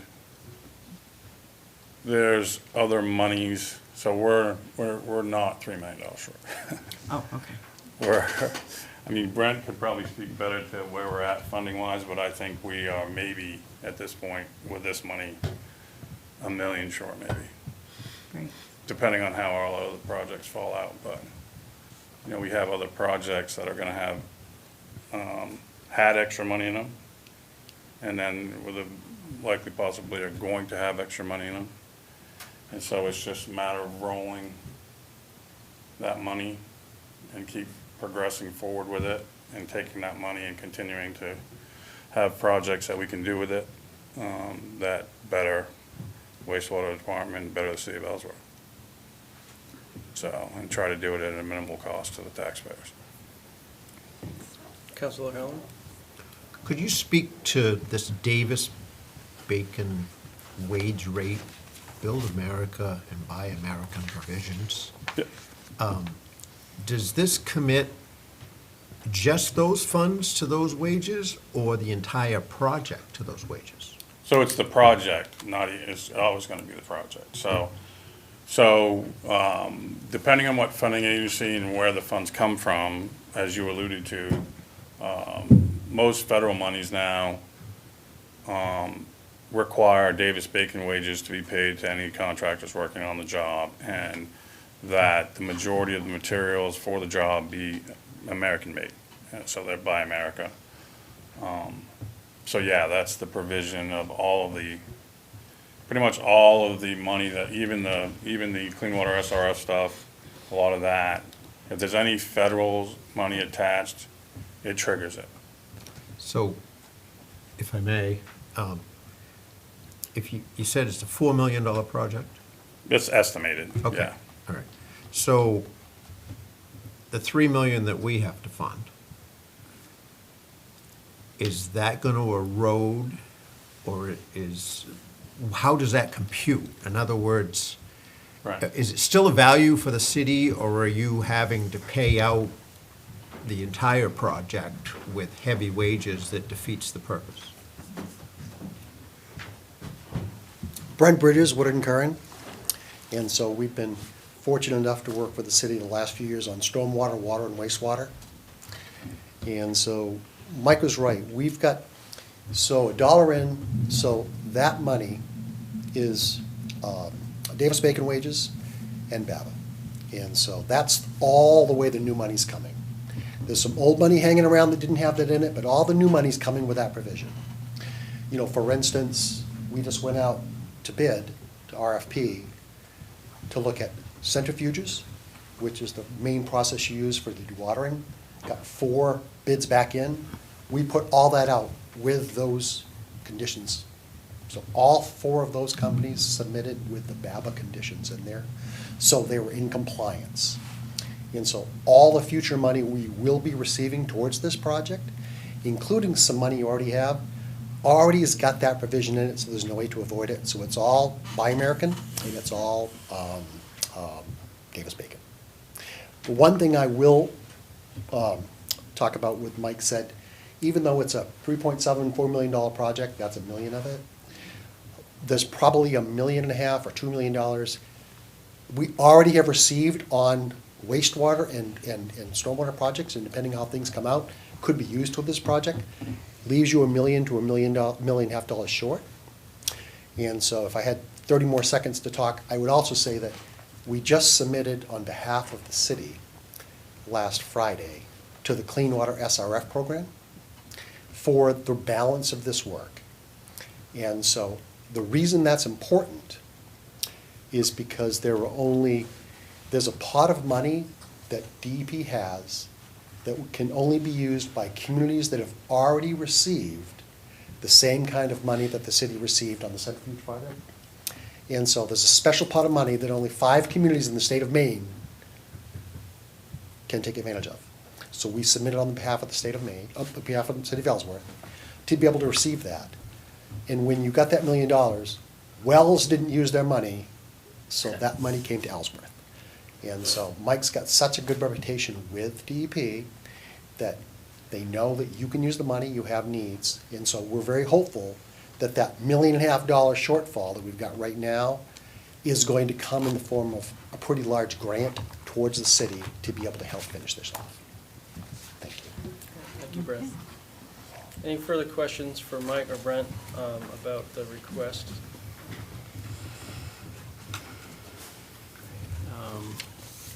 Any public questions? Oh, Councilor, Councilor Public Shays. questions, oh. No, that's fine. I didn't That's see any. public, I was gonna make a motion. Oh, But I didn't see anyone jump out of their seats, so if you want to make your motion, Pat, that'd be great. I make a motion to move the acceptance of the amended principal forgiveness funding in the amount of $1,720 from the Maine Department of Environmental Protection through the Clean Water State Revolving Fund, Emerging Contaminants Program for dewatering upgrades projects, and authorize the city manager to execute all necessary agreements, documents to ensure compliance applicable with the federal and state requirements associated with this funding. Do I have a second? Second. Second. Any further discussion from council? Just to say thank you for the good work. No? Ditto. All those in favor? Unanimous. Thank you. Thank you. Okay. Council, agenda item number 17, council order number 042605, public hearing and action on the proposed adult use cannabis overlay zone in Chapter 56, Unified Development Ordinance, Article 3, zoning districts to establish the location of adult use cannabis shops. I believe we have our Director of Urban Planning and Development, Danielle Gift, here for us. Yeah, good evening, everyone. Danielle Gift, Director of Planning and Urban Development. Yes, just as Chair Lyons described, this is the third piece to completing the adult use cannabis ordinance for the license here in Ellsworth. As a reminder, the first two steps were adopting the performance standards in Chapter 56, Article 8, and then adopting the amendment for Chapter 14, which is our licenses and permits chapter. So this is the third piece. This is a zoning overlay, so it defines where the adult use cannabis stores can operate. Great. Questions from council regarding this proposal? I see we have the overlay map in our packet as well that shows the overlay district. Well, this is noticed as a public hearing, so I'll open it for public comment.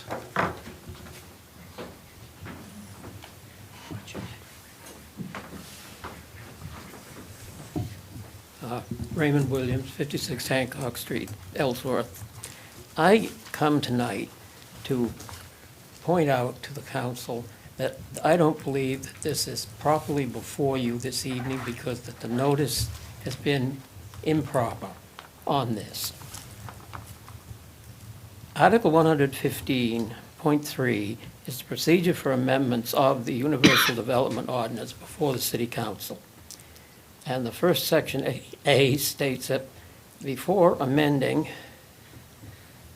the ordinance or the official land use map, the council will post and publish notice of public hearing to provide adequate time to comment in accordance with various provisions. The first item says that the contents, the notice must be written in plain English, understandable by the average citizen, and contain a copy of the official land use map indicating the portion of the city affected by the proposed amendment. The notices that I have seen published in the Ellsworth American on this do not contain the land use map attached to them, and generally contain rather amorphous language that says public hearing and action on the proposed adult use cannabis overlay zone in Chapter 56 Unified Development Ordinance Article 3 zoning districts to establish the location of adult use cannabis stores. This does not say what districts it is going into, and I don't exactly think that that language in the public hearing in the notice is exactly completely plain English. The next thing is that the notice must be posted in the Ellsworth City Hall at least 13 days before the public hearing. I have been checking the bulletin board out here where you come in from from Church Street. And there is a place there for council public hearing notices. And was no notice of this place there anytime up till this evening. And also, since there was no notice, there of course wasn't any copy of the official land use map. Also, subsection 3I, small i's, says a notice must be published at least 2 times in a newspaper that has a general circulation in the city of Ellsworth. The date of the first publication must be at least 13 days before the hearing, and the date of the second publication must be at least 6 days before the hearing. The first publication in the Ellsworth American was in the Ellsworth American of April 9th, Thursday, April 9th, 2026. Counting forward from those dates, and not counting the 9th, and today is the 20th, there is only 11 days' notice that has been provided. And I would also note that the notice, as earlier said, does not contain the map. It also, the second notice of public April was in the American of April 16th. And days since then are the 17th, 18th, 19th, and 20th. And that's only 4 days, and not the 6 as required. I basically, from what I've said, I don't think that the time that the notice has been appropriately given public notice, because it wasn't posted in City Hall, and it does not have the time period, correct time periods for publication. One other final point that I would mention, which doesn't really have to do with a notice, but it's something that's very important, that in looking at the packet of materials which the council received, and in that packet of materials, it states that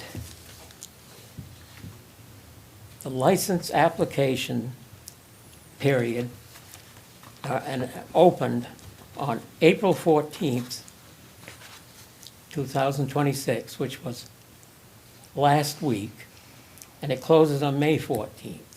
My point of contention with this is opening it on April 14th was before performance standards were adopted by you, and the licensing standards were adopted by you. But as of April 14th, there was no zone approved and adopted by the City Council where where personal use cannabis stores were allowed in the city of Ellsworth. That is what's before you tonight, which I don't think is properly before you because of these notice issues.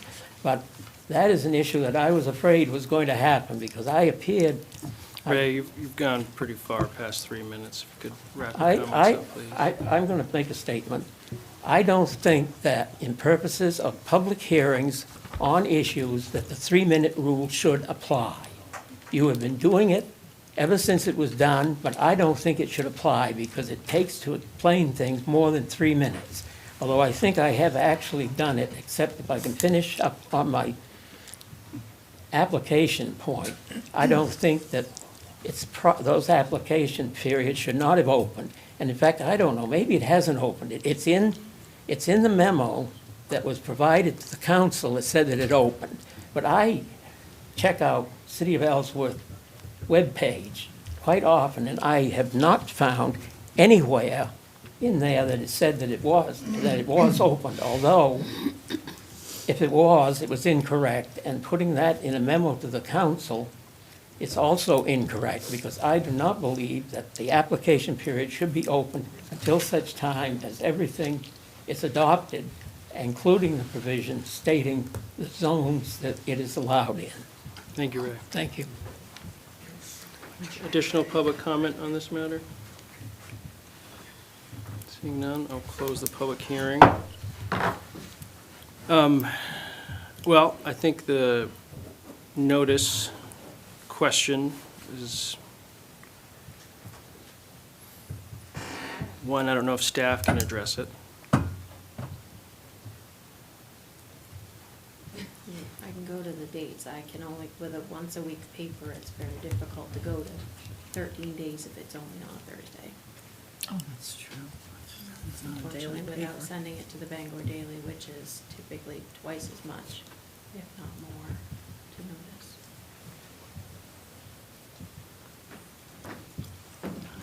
I will also comment that there was a notice to abutters that was sent on April 2nd, which is Excuse me. 18 days before this meeting, so Mm-hmm. the property owners abutting the zoning overlay area and within were noticed.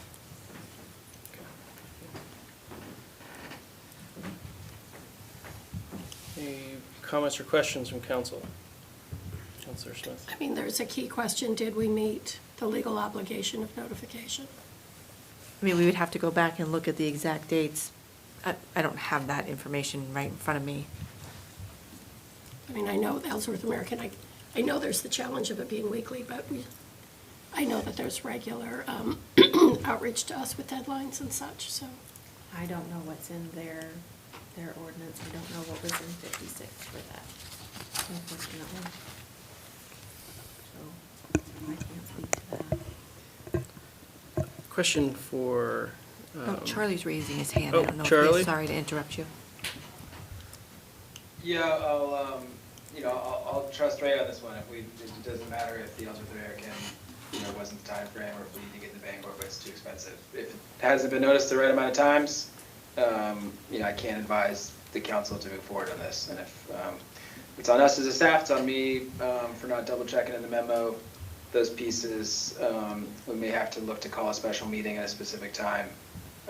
But if we haven't gotten two notices, again, I haven't looked deeply into what Ray's talking about there. There's always a chance I can double check Ray in real time, and that wouldn't be the case, but he's pretty good on these pieces. So Ray and I have gone back and forth on many other ones where I thought he is wrong, but if we needed two notices and that's what it called for, and Ebony, if you can't confirm that those two notices have gone to the paper at the right time, my recommendation's gonna be a table. And then we'll have to re-advise maybe in a special meeting, making sure all the notices are locked in, and talk to council to make sure that those pieces are done. Councilor Martin? I agree. I think that's a valid point. I think there's no screaming need for us to act on this if we in fact, we haven't given proper notice. So that's what I would support as a tabling. Would you like to make a motion? Yes, I would. Just move to table. Move to table this until we can assure we've given proper notice. Second. Second. All those in favor? Table. Thank you, Mr. Williams. We'll get there. Council Order Number 042606, discussion and potential action on request of the tax collector, deputy treasurer, to proceed with the sale of a vacant city-owned lot of land. Oh, this is a meeting, huh? So, since this agenda was made up and submitted, I have changed my mind. We haven't. No. So what I found, initially, we were under the impression that this was land that just wasn't being used by the city. And I have since found that Public Works does use this. And my recommendation is going to be to keep it. I don't want to sell, not that I'd be selling, but I don't think we should sell a good piece of land that we, one, are using, and two, may be able to utilize down the road I just think we'd get more monetary value out of keeping it at this point. And so my recommendation is to not take any action and just to keep the land. Okay. And Susa, you talked to the folks in Public Works about the use of the property, and they want to keep it? and- They do. Okay. and Yes, it's- they do. They are using it. I just, if we have property that is vacant, we have no use for, we're not doing anything with, then I'm all for it. We'll go ahead and sell it. But they are using it, and in those conversations, there are future options that we can use that land for. And I just think we should take a look at all of that before we put it out there for sale. Makes sense And to I me. would just note that Sue is working on posting an RFP for the other property that we're doing it through OpenGov, so that RFP should be for realtors, to solicit for realtors to work with us on foreclosed property and tax-acquired property to sell, or to see what we can do with. Right. That should be posted this week, so we'll notify council when that does go live. so to Yeah, I expect it any day. I think I've got it finished, and I just need the final stamp on it. Okay. So, Well, I don't think we should sell the property if Public Works is using it, and the city has use for the property. I don't know what other folks feel. Agree. And it looked like there's future, other potential in the memo for the city to be able to use it as well, so we could hold off on it for now. Yeah. So we'd simply take no action on this item. If that's how the council, unless anyone would like to make a motion to sell it. Seeing none. Councilor Halloran? I have a question. Where did this come from?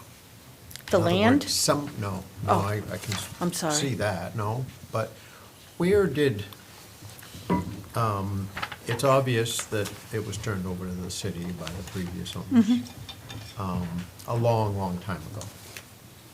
And what drove this process? Someone come and wanted to buy it? Oh, yes, we received a phone call, and honestly, I cannot remember the person's name. Doesn't matter. We received a phone call asking to buy the property. And initially, we thought it was just vacant, empty land, and so we thought we'd entertain it. And told him we needed to take it to the council to find out what process to use. And since then, in doing that, I've asked around, a little late, I should have asked before I did this, but, and found out that it is being used, so I kind of backtracked a little bit on it. So if I could continue, is the person that came forward an abutting landowner that needed this extra property for some development? No. Or it was, He was gonna, do you know what he was gonna do with it? I Oh, don't know. Okay. Well, I don't know that, do you know that from the landowner, did they talk to you about it? Yes. Okay. Sorry. It wasn't a budding landowner. They did want to use the property. They approached the city about it. Initially, there was a thought process that we could make the sale because we weren't, at the time, we weren't fully aware of all the potential uses, and also it's used, so it's the land at the very end of the industrial road, and we do use it to store gravel and things like that, materials and stuff stored on it right now. And so that is why we are recommending not selling it.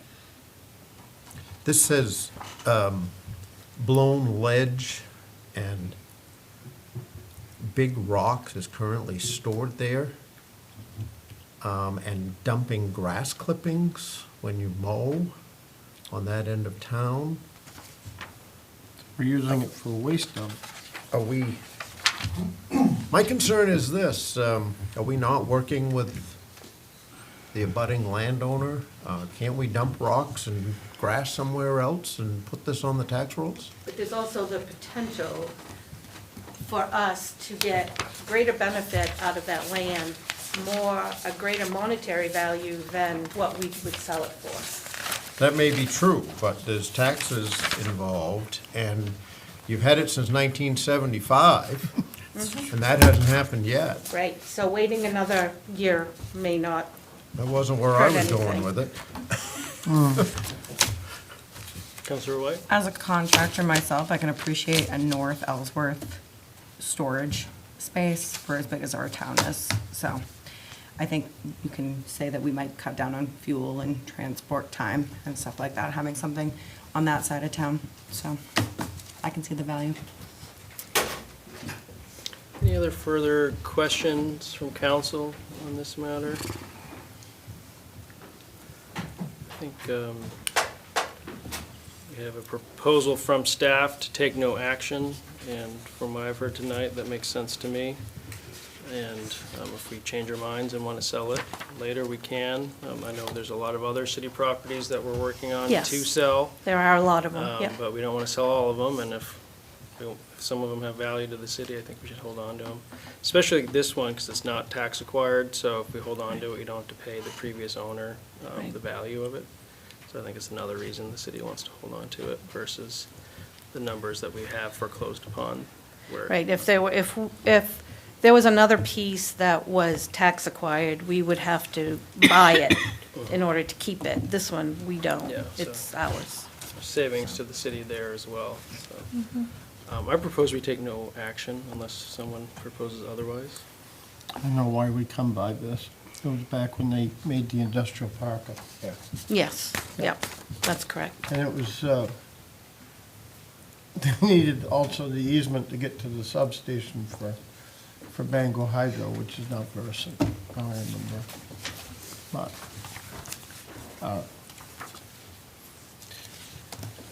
the beautiful thing, if we did sell it, it'd be all pure profit. Nothing going back to previous landowners, but I'm not really a fan of having little piles of crap all over the place. I think it's going to be used more than that. You know, using it as a waste dump, just big rocks. What do we use big rocks for? Boulders and stuff. That's. We may have use, I don't know. You know, but little piles of crap everywhere, that just doesn't go well with me. But Okay. whatever the rest of the councilors want to do, as long as it gets utilized, if there's enough space for a bus garage, vehicle, you know, That actually has been mentioned. yeah. I thought I read that. Well, I'm looking obviously- again for bus Yeah. garage in It's in the the email thank you. from, well, it's in this, but in the email from I I Ryan. just think we should investigate what we can use it for. Right. I really wasn't, I haven't driven out to every single one of the properties that we have. I don't know what's out there. I probably should, but I don't. And I just think we should investigate the land, what it's worth to us, what we can do with it before we just decide to sell it off. Well, you got power line easements going through there. That's, Well, that makes sense to me. So I think we should just take no action and proceed to the next agenda item. No objections otherwise, we'll do that. Thank you, Sue. Thank you. Agenda item number 19, council order number 042607, discussion and potential action on the request of the deputy finance director to make a budget reallocation for FY26 from the capital reserve account to the facilities budget to cover anticipated budget overage in accordance with charter rules and to be refunded to the reserve account FY27. I think we have Charlie and the deputy city manager to address this. Yeah, so we are suggesting that I don't know if Charlie's on. Yep. Okay. I'm on. I'll let you maybe lead off, Sarah. Okay. and I can follow us. Sorry. We are requesting to table this until the June council meeting. We have requested of all department heads to do a cash flow analysis for the balance of the year to see where the budgets are gonna stand, and the cash flow of what they'll need for purchases. So we thought this was a bit premature before that exercise is conducted to see where, if there could be an opportunity from a reallocation from another budget line, which Charlie would have to come forward to do that, or we may need to do this at the end of the fiscal year, but we thought that until that exercise is done, that let's not take out our reserve account, let's see where we stand, and then possibly do it if needed after that. Roddy, did I cover it all? Roddy, you wanna supplement? Yeah, just a little context. Sorry. The only thing I wanted to add, the funds that we're speaking about for the overage are related, or the expenses are related directly to the operation of this building. We're not asking to go buy new things. We're talking about continuing to pay the electric bill, pay for heating fuel, pay for service contracts that are in place, for the HVAC services, waste removal, pest management. It's basically, we're gonna wait until the end of the fiscal year to see exactly what our obligations are for those expenses, which I would identify as critical to the operation of the building. And then once we know what that number is, we'll come to you once for a proposed reallocation of funds if it's necessary. Yeah, these aren't for new windows, new doors, it's not for that. It is for just the routine maintenance of this building for line items that were under budgeted. Great, thank you. Charlie, did you have anything else to add to that? Thank you, Roddy. Yeah, I just know these next couple ones, and there may be more coming through the cycle. This is probably somewhat new for council. Unless you were here maybe in 2019. This was an audit. For those who've been at our finance committee meetings, there's been a lot more background on this, where we've discussed some of the previous audit findings on overages by departments and in years previous, and some of them significantly, multiple hundreds of thousands of dollars. It doesn't get really notified until an audit report comes out a few years later. So I really, the charter is pretty explicit on this matter, that if there is a overage of a line item within a cost center, the city manager has the authority to transfer money between the line items to cover the overage. Ashley, an incredible deputy finance director, has been working with teams when that situation occurs, so they're well documented and put in the budget. However, if a full cost center is likely to be exceeded, that will take a city council approved budget transference. And that hasn't happened for many years. It's why, as we're getting towards the end of the budget cycle, we've instituted a budget freeze across departments to anticipate if there was any overages of departments that we're going to have to find funds from other cost centers and then request the city council to transfer funds from cost center to cost center. So that's the reason these will be going forward. As you all know, I try to be as transparent with these things as possible. I think folks are really sticking to a lot of the budget freeze requirements, so I'm hopeful that we're going to have surplus funds so we don't go over our budget, and there will be, in case there are overages in a department, we'll be coming forward to let you all know, and we'll be pulling money from another cost center. So Roddy's in kind of a unique case this year. He's a Parks and Rec director, but part of his charge in building this department, as the council knows from our budget cycles, has been pulling, probably 100 line items from other budgets in the past that are all recreation related that he's been kind of operating out of for this last year. So we're just going to keep a close eye on these pieces and really not do anything that's not absolutely mission critical for the organization over the next 2 months and 10 days. Great. Thank you, Charlie. Councilor Howland, question? Has this problem been rectified in your proposed budget that we've had 100 meetings on? Yeah, I believe it's about 6 or 7, but yes, Roddy's consolidated all these budget pieces, and then, for some areas that we're seeing overages on, we're increasing the budget moving forward, so, in the proposals and recommendations. A lot of that is in our overtime lines, especially in the fire department this year. Those have been increased pretty substantially. I believe we've already gone through the fire department's budget, but you can refer to that. You'll see those changes on where the overages were in the overtimes and how they've been adjusted this year. As previously noted, I've held back on 2 FTEs within the organization, seeing a tough budget cycle with pretty extensive increases in benefit overages for the next year, and just maintaining what we have. So it's these are a lot of the pieces that I'm hoping not to have going forward. There's some things that were totally unexpected. I think the double whammy of increase in gas prices matched with a solar credit, the solar fields being down for a lot of our power overages in certain areas of departments. That was a big one.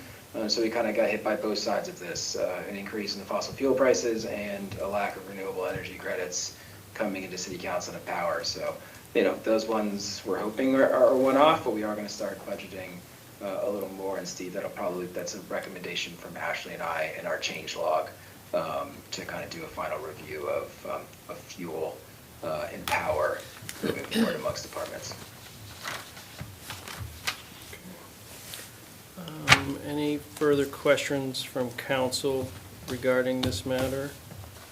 We have a proposed motion to table until the June city council meeting. Councilor Shea, Make a motion to table.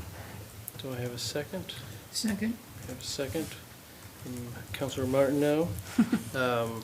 Close third from Councilor M. Smith. Any further, and it's motion to table, so all those in favor? Tabled. Thank you. Thanks, Roddy. We are with Councilor Smith. Why don't we take a 5-minute break?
Did you get more tea? The only one you talk Water. to, right? The only one I talked to, yeah.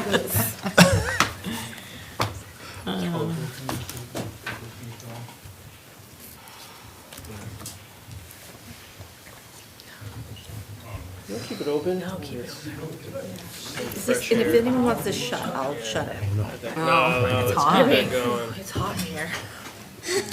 Okay, Jason, we're gonna, I don't know if it changes, but we're back on the record. We're back into the meeting. We're on to agenda item number, 4,862. I think it's just 20. But Yeah, it is 20. Council order number 042608, discussion and potential action on the request of the Deputy Finance Director to reallocate funds from the city's capital reserve fund to the Code Enforcement Violator Enforcement Fund to cover costs associated with the demolition of a dangerous building on Fairgrounds Road. We have a memo from our Code Enforcement Officer. Robert, would you like to address the council? So I would just add, sorry to interrupt, but just to say that this one's a little different than the previous one. This was an unbudgeted expense, which I think Robert will get into, but that's why this one is being requested to move forward. Robert Grant, Code Enforcement Officer. Like Sarah said, in July, the city tore down the 7 Fairground Road house that was like a 2.5-year saga of trying to get this dangerous building taken care of that burned, partially burned. And over the course of those couple of years, for whatever reason, there was no budget line item put in the budget that for this fiscal year to take care of it.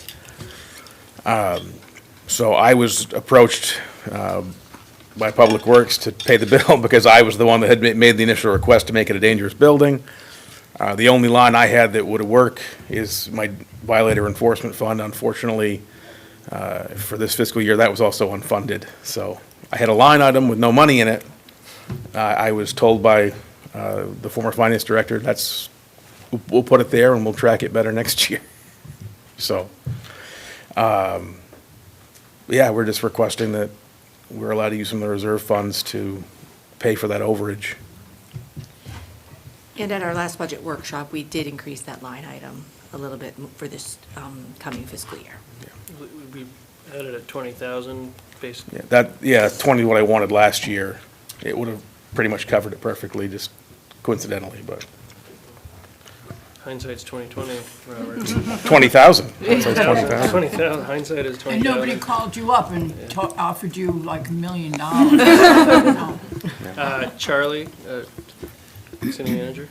your hand Yeah, is just up. a note, I believe, Sarah, you, in our recap of the budget conversation, I know the council, I think, had a little more discussion on this at last Thursday's meeting, but also that in the future, we're kind of lining this up with the clerk's side of things as well, because, you know, with a parcel like this, it would get leaned, this, you know, this cost would essentially be part of the sale to be recouped by the city at a future date. So, you know, this money isn't lost, but we got to account for it in this fiscal cycle. Councilor Smith? I want to hear a clarification of that, because I think you answered the question in my mind. Is there an opportunity to recoup this cost in the future from this property? Sue's probably the subject matter expert on that one. All righty. Yes, the quick answer is yes. The long answer is a little different. This particular property is not a foreclosed property. The mortgage has been paid regularly. The bank, it's an escrow account, so the bank pays the mortgage, never goes to lien.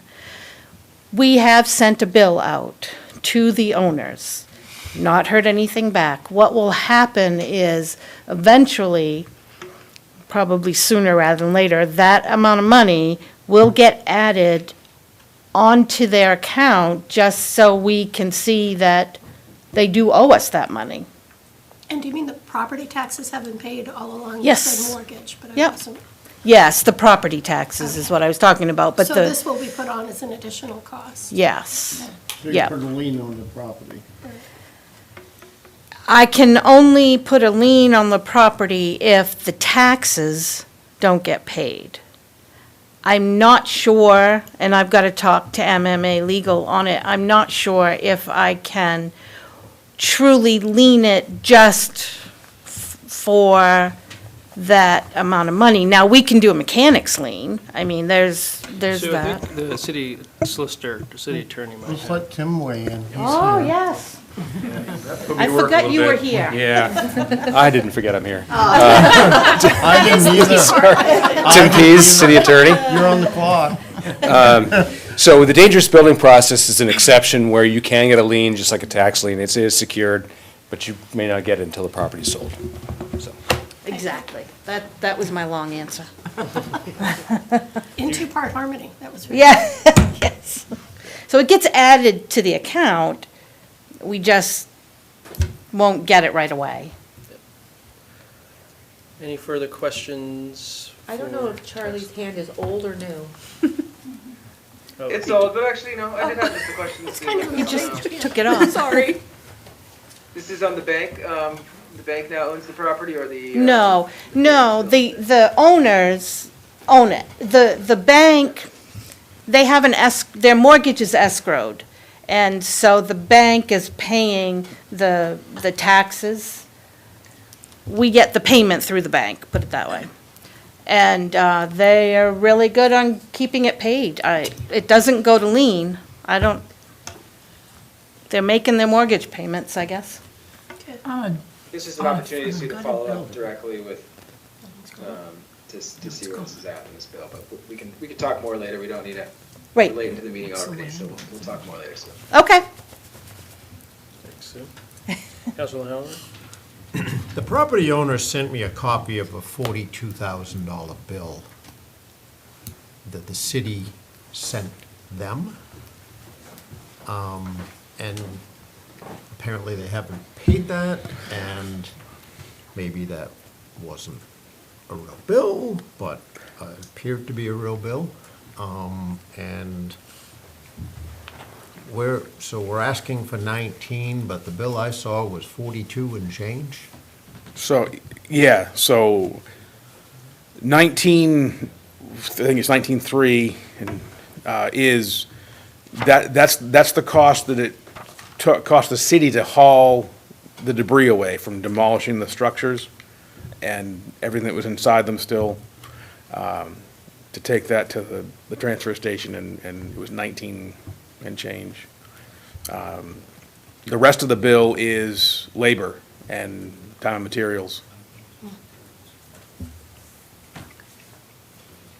I believe there were 3 city employees, the excavator that we lease in the summer, and at least 1 dump truck that did the job.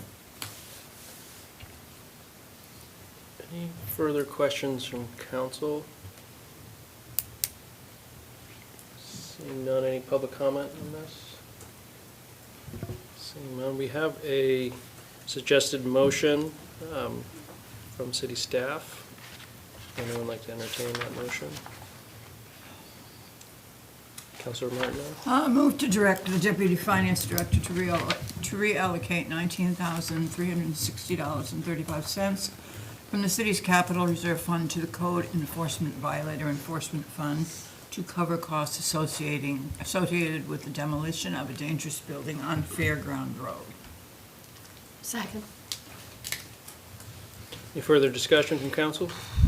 Councilor White? I just have a question. Once it goes into your account, then you take that from your account and you send.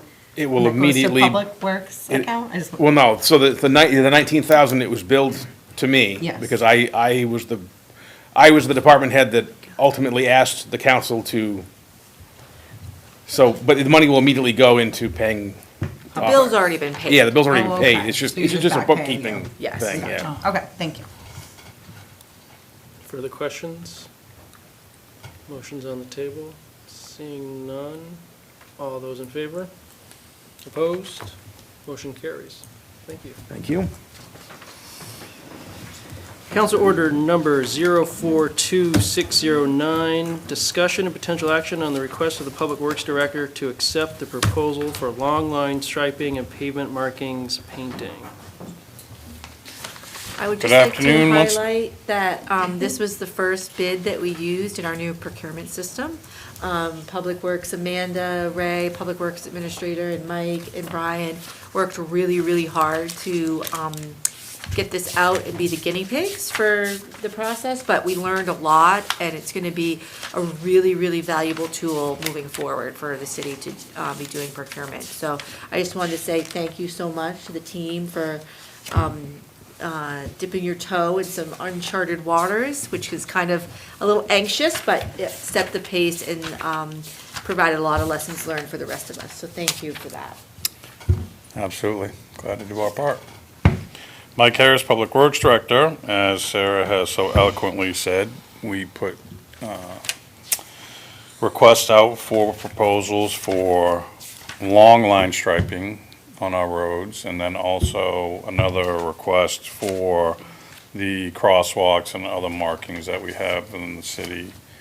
And so, starting, I guess, with the long line, so we put out the request, we received 4 bids.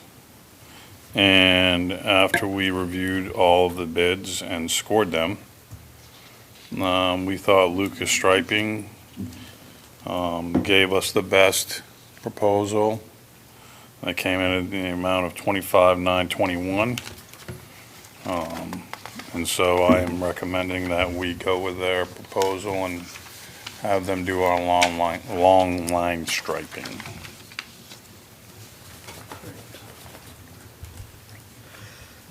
Any questions from council for the Public Works Director, Councilor Halloran? The last 2 contractors have been city employees that this board was not notified of when the contract was given. When I brought that up the last conversation, you said that no city employees would be bidding on this process. How does this process block that? You said that it's the first time you've used the system. The system doesn't necessarily block city employees. I believe Mike had a conversation with the city employees. So one city employee that did this, actually not the long lines, they did the other one, no longer works for the city of Ellsworth. The other one does, who was the previous contractor, and I simply had a conversation and told him that he was, Bless you. that he was not going to be able to bid on this. For reasons other than, other reasons, not just because he was a city employee, but that would be one of the primary ones. My only request is, when we're awarding a contract to a city employee that's satelliting, I'd just like to know about it before we vote on it. I don't think that that's been handled correctly. when Yeah, you find I should out. note here, this is Could I discussed finish, also, please? like, I don't think it's fair that people, I'm not against city employees being entrepreneurs. I just would like to know that it's a city employee that is being awarded a contract. Absolutely understandable. Just to note a few things to follow up on the workshop where we had a pretty deep dive into the procurement policies and procedures. Sarah's correct.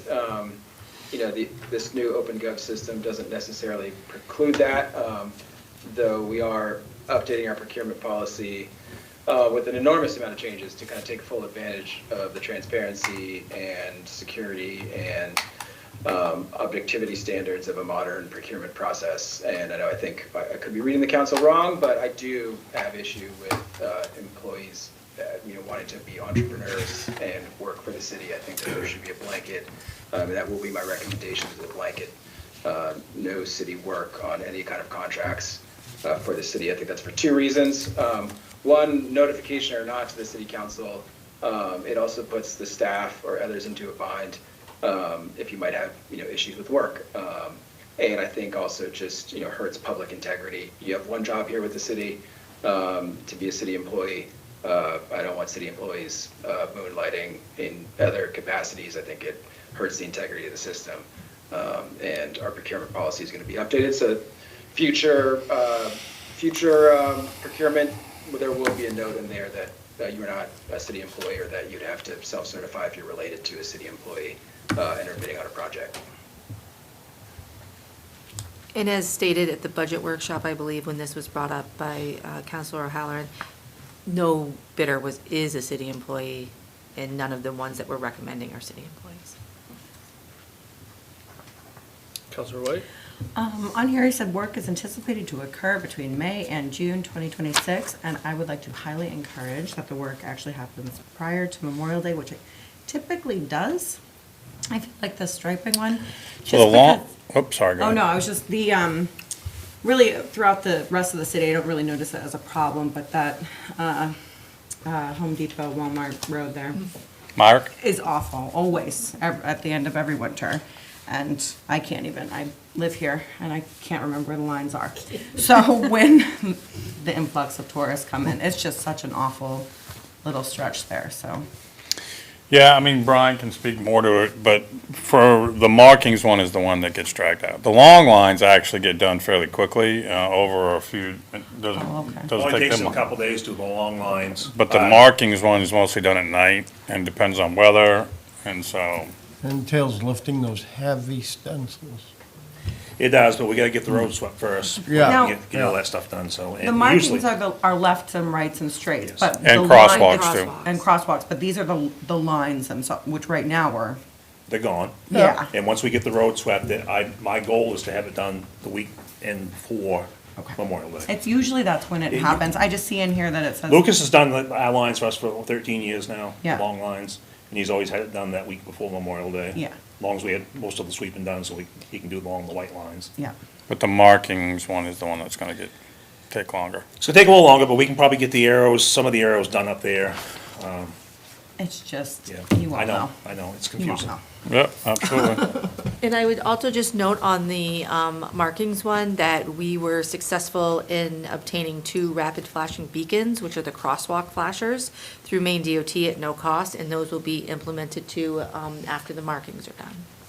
Can you say where that will be? Yes, the library crosswalk from the library to City Hall, and then the crosswalk on Franklin over Main Street. I-86 is. That's fantastic.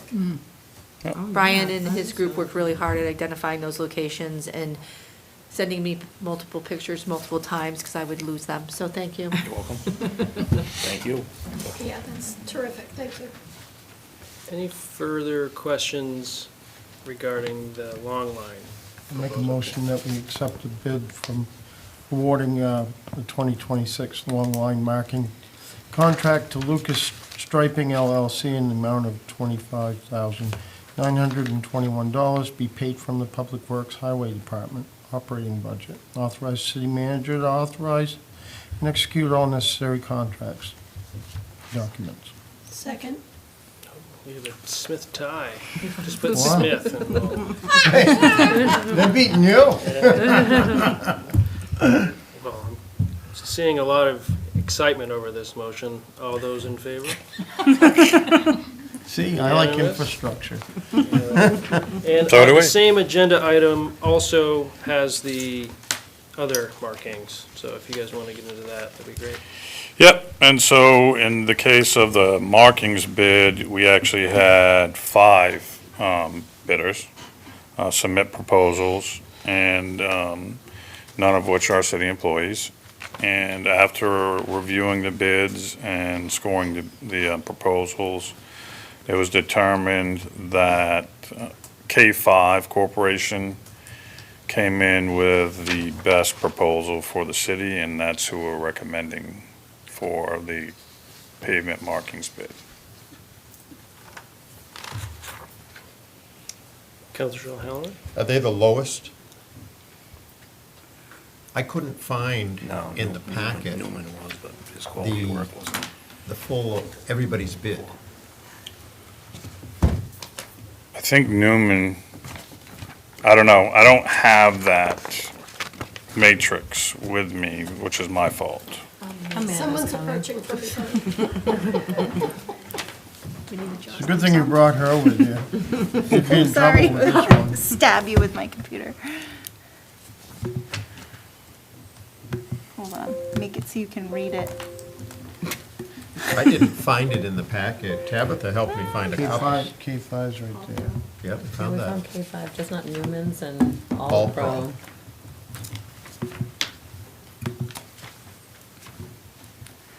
How big do you want me to blow it up? No, you're good.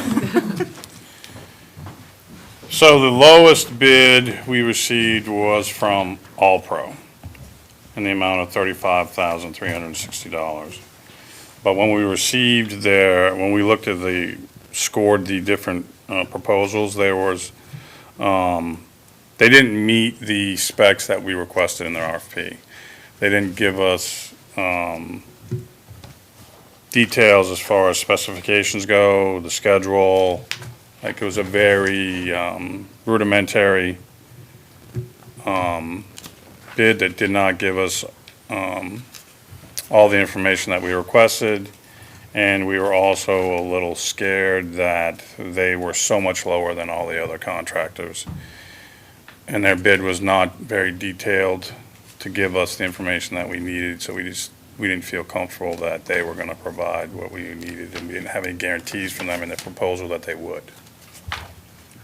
And in furthering this conversation, I couldn't find Newman's bid either, Newman's ground effect came in at 54,049. okay? And full transparency, Newman is a former employee with the city, but is no longer an employee of the city. So my question is this, no matter who does it, they'll be wore off by winter? Yeah. So why wouldn't we take the low price? It was just a matter of, when we sat down and we looked at what they provided us in terms of their specifications, their warranty, and committing to the schedule that was requested, K5 had a much better proposal than the other ones. But again, it's all gonna be gone in November. In the last few years, I understand they haven't even finished what they were supposed to finish when you had city employees doing it. That is correct. That's one of the reasons why I made the decision that I made with Charlie and Sarah's approval that that person was not going to be working for us. My thing is this, is that we're not talking about building the road, we're talking about lines, no matter who does them, is gonna be gone by November. Why wouldn't we give the low price a chance? It was just a matter of the scoring committee looked at the matrix that we were asking for in terms of ability to meet the schedule, ability to guarantee their work, and we felt that K5 provided us the information that we requested and the other ones didn't. And I would say that we didn't want to be in the same situation as we have been in the past with not getting the striping and the symbols, done. So the schedule was a really important factor, so we didn't want to be, 3 years behind on some symbols because we can't keep up with them. So that was a pretty important factor. Yes. I can do it for 10 grand, I have a bucket and a brush. You really feel you want. I'm sorry, but you're not permitted to bid. And that's, That is, I don't in want the to bid, future, I know, know, I've done this before. to follow up on the Sarah, as you're noting, the open gov and the new RFP process, and thank you to Amanda and the team. Moving forward, I know Tabitha as well, I think it kind of read between the lines, we need to get these out earlier as well, and, having a system like this is going to be a lot easier to move to next year. We'll evaluate this contractor, should the council decide to move forward with the recommendation of the committee.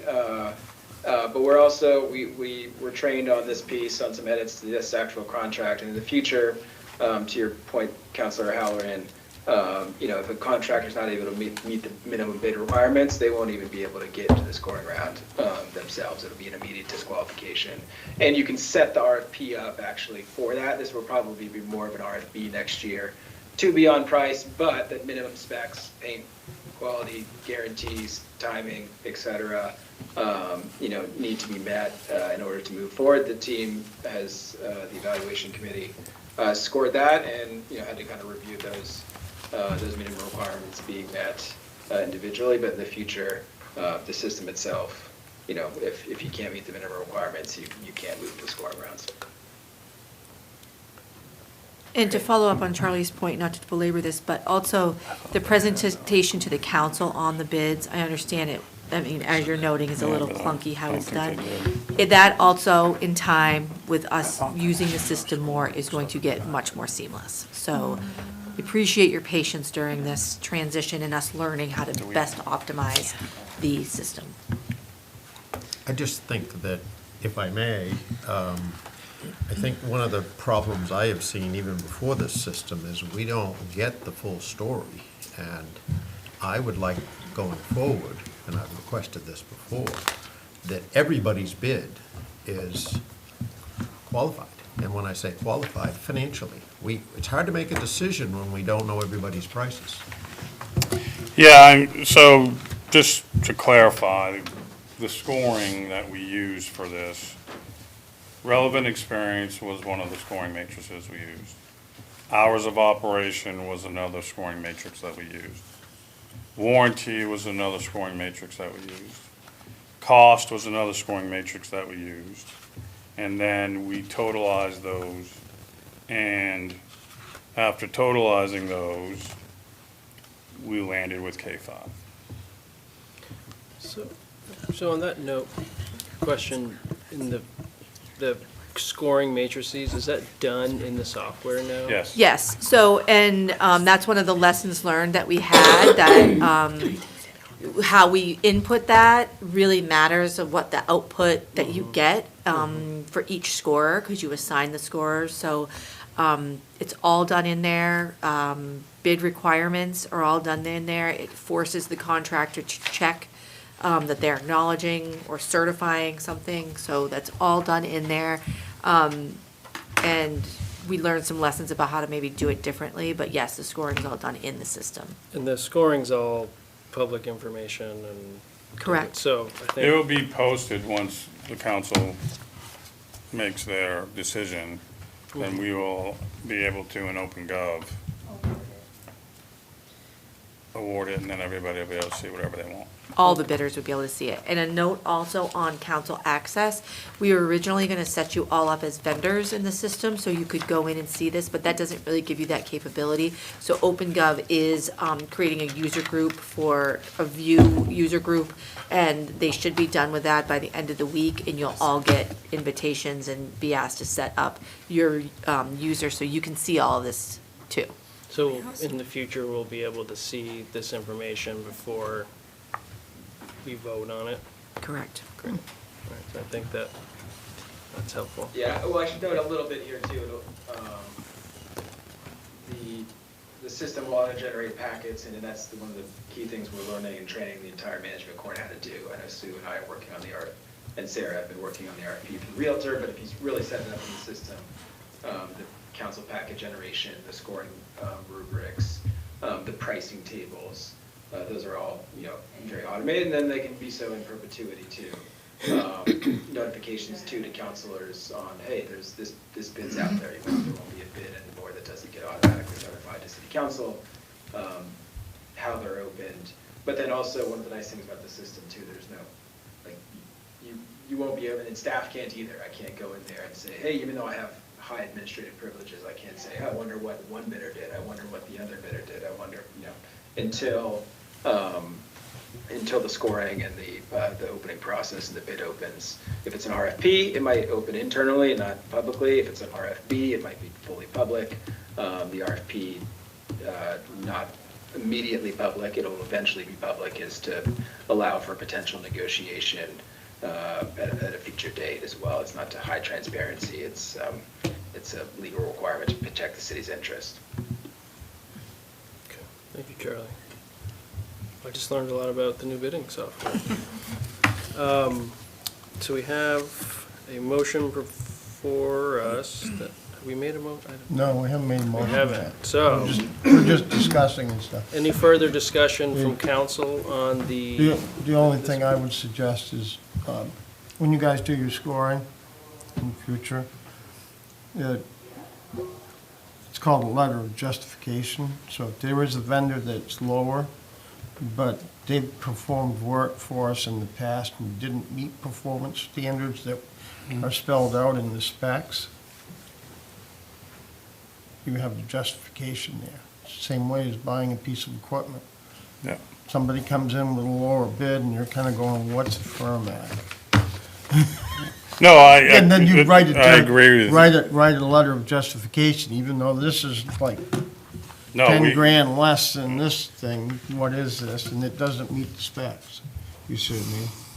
Yeah, no, I mean, that's very valid data actually for us. Because I'm looking for the lowest. But just to give you price. like a quick idea, so one of these bids, so you saw we scored on. One of these bids had one paragraph basically saying that they've been here for 10 years. One sentence about material, and then a bunch of references and nothing else. Yeah. And so, I mean, I don't know how they want us to score. You know, they don't mention warranty, they don't mention hours of operation, they don't mention any of it. They just throw it in here and, you know, if you're not gonna take the time and effort to provide the information we're asking you for, your score is gonna reflect that. Any further? Yeah, as I noted, Councilor Shea, just in the future, this wouldn't, you know, there'll be literally bubbles that you have to put in on the minimum specs.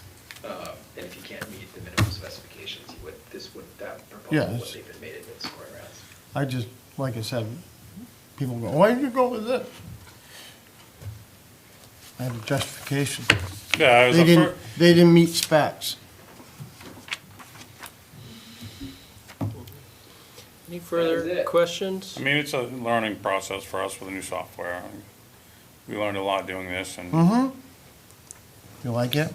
Yeah, no, I think it's gonna be very, extremely useful, not just for us, but for you guys, for the vendors, because vendors can subscribe and they'll be notified anytime a bid goes out. But the other piece that's very handy is like, this will always be in here. The template that we use to do these RFPs is always in here. And you So have if we record have to from go last back and year. tweak it, we can.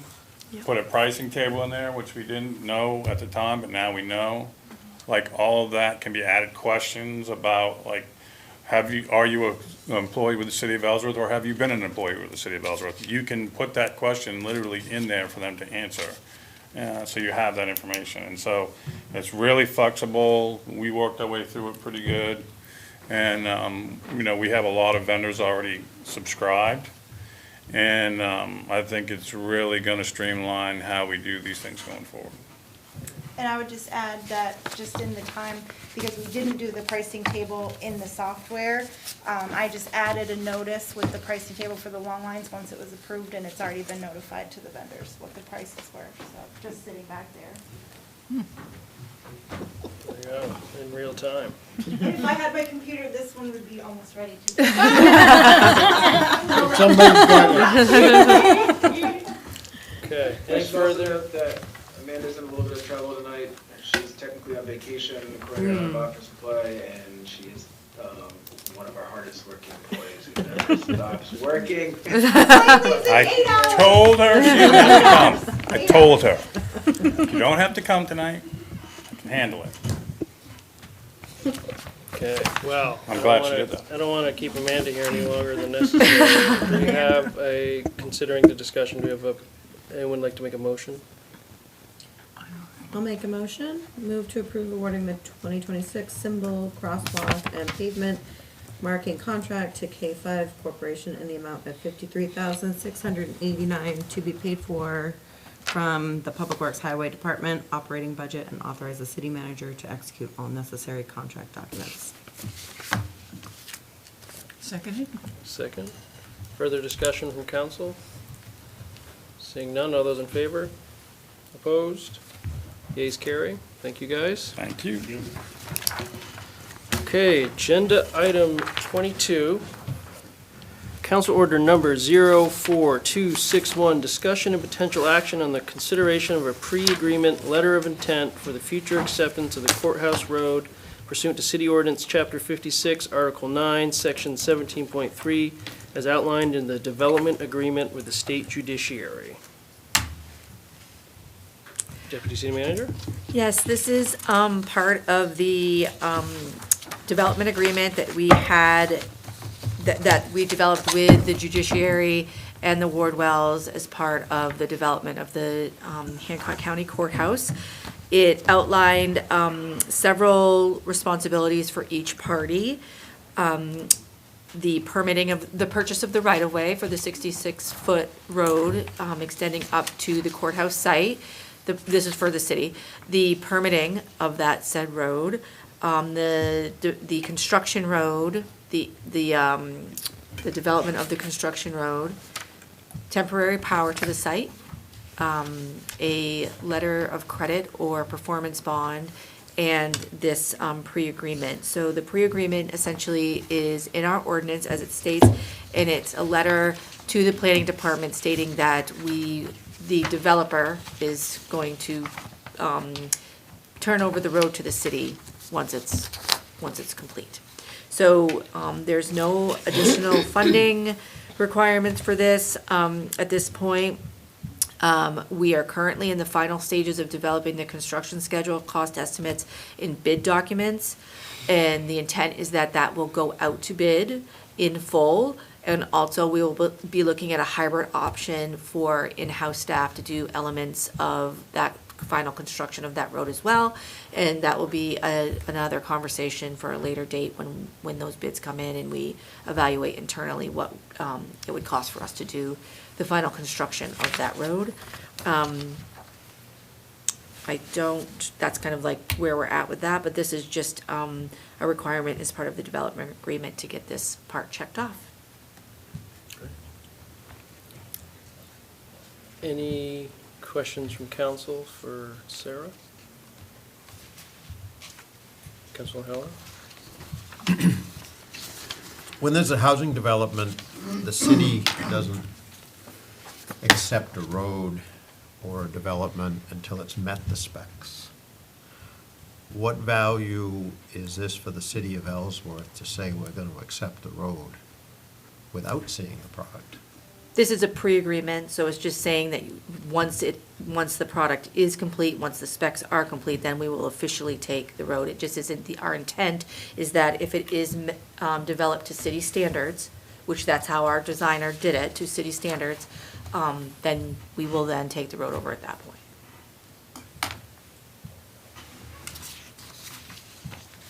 Further questions from council? Any public comment? Seeing none, how would the council like to proceed?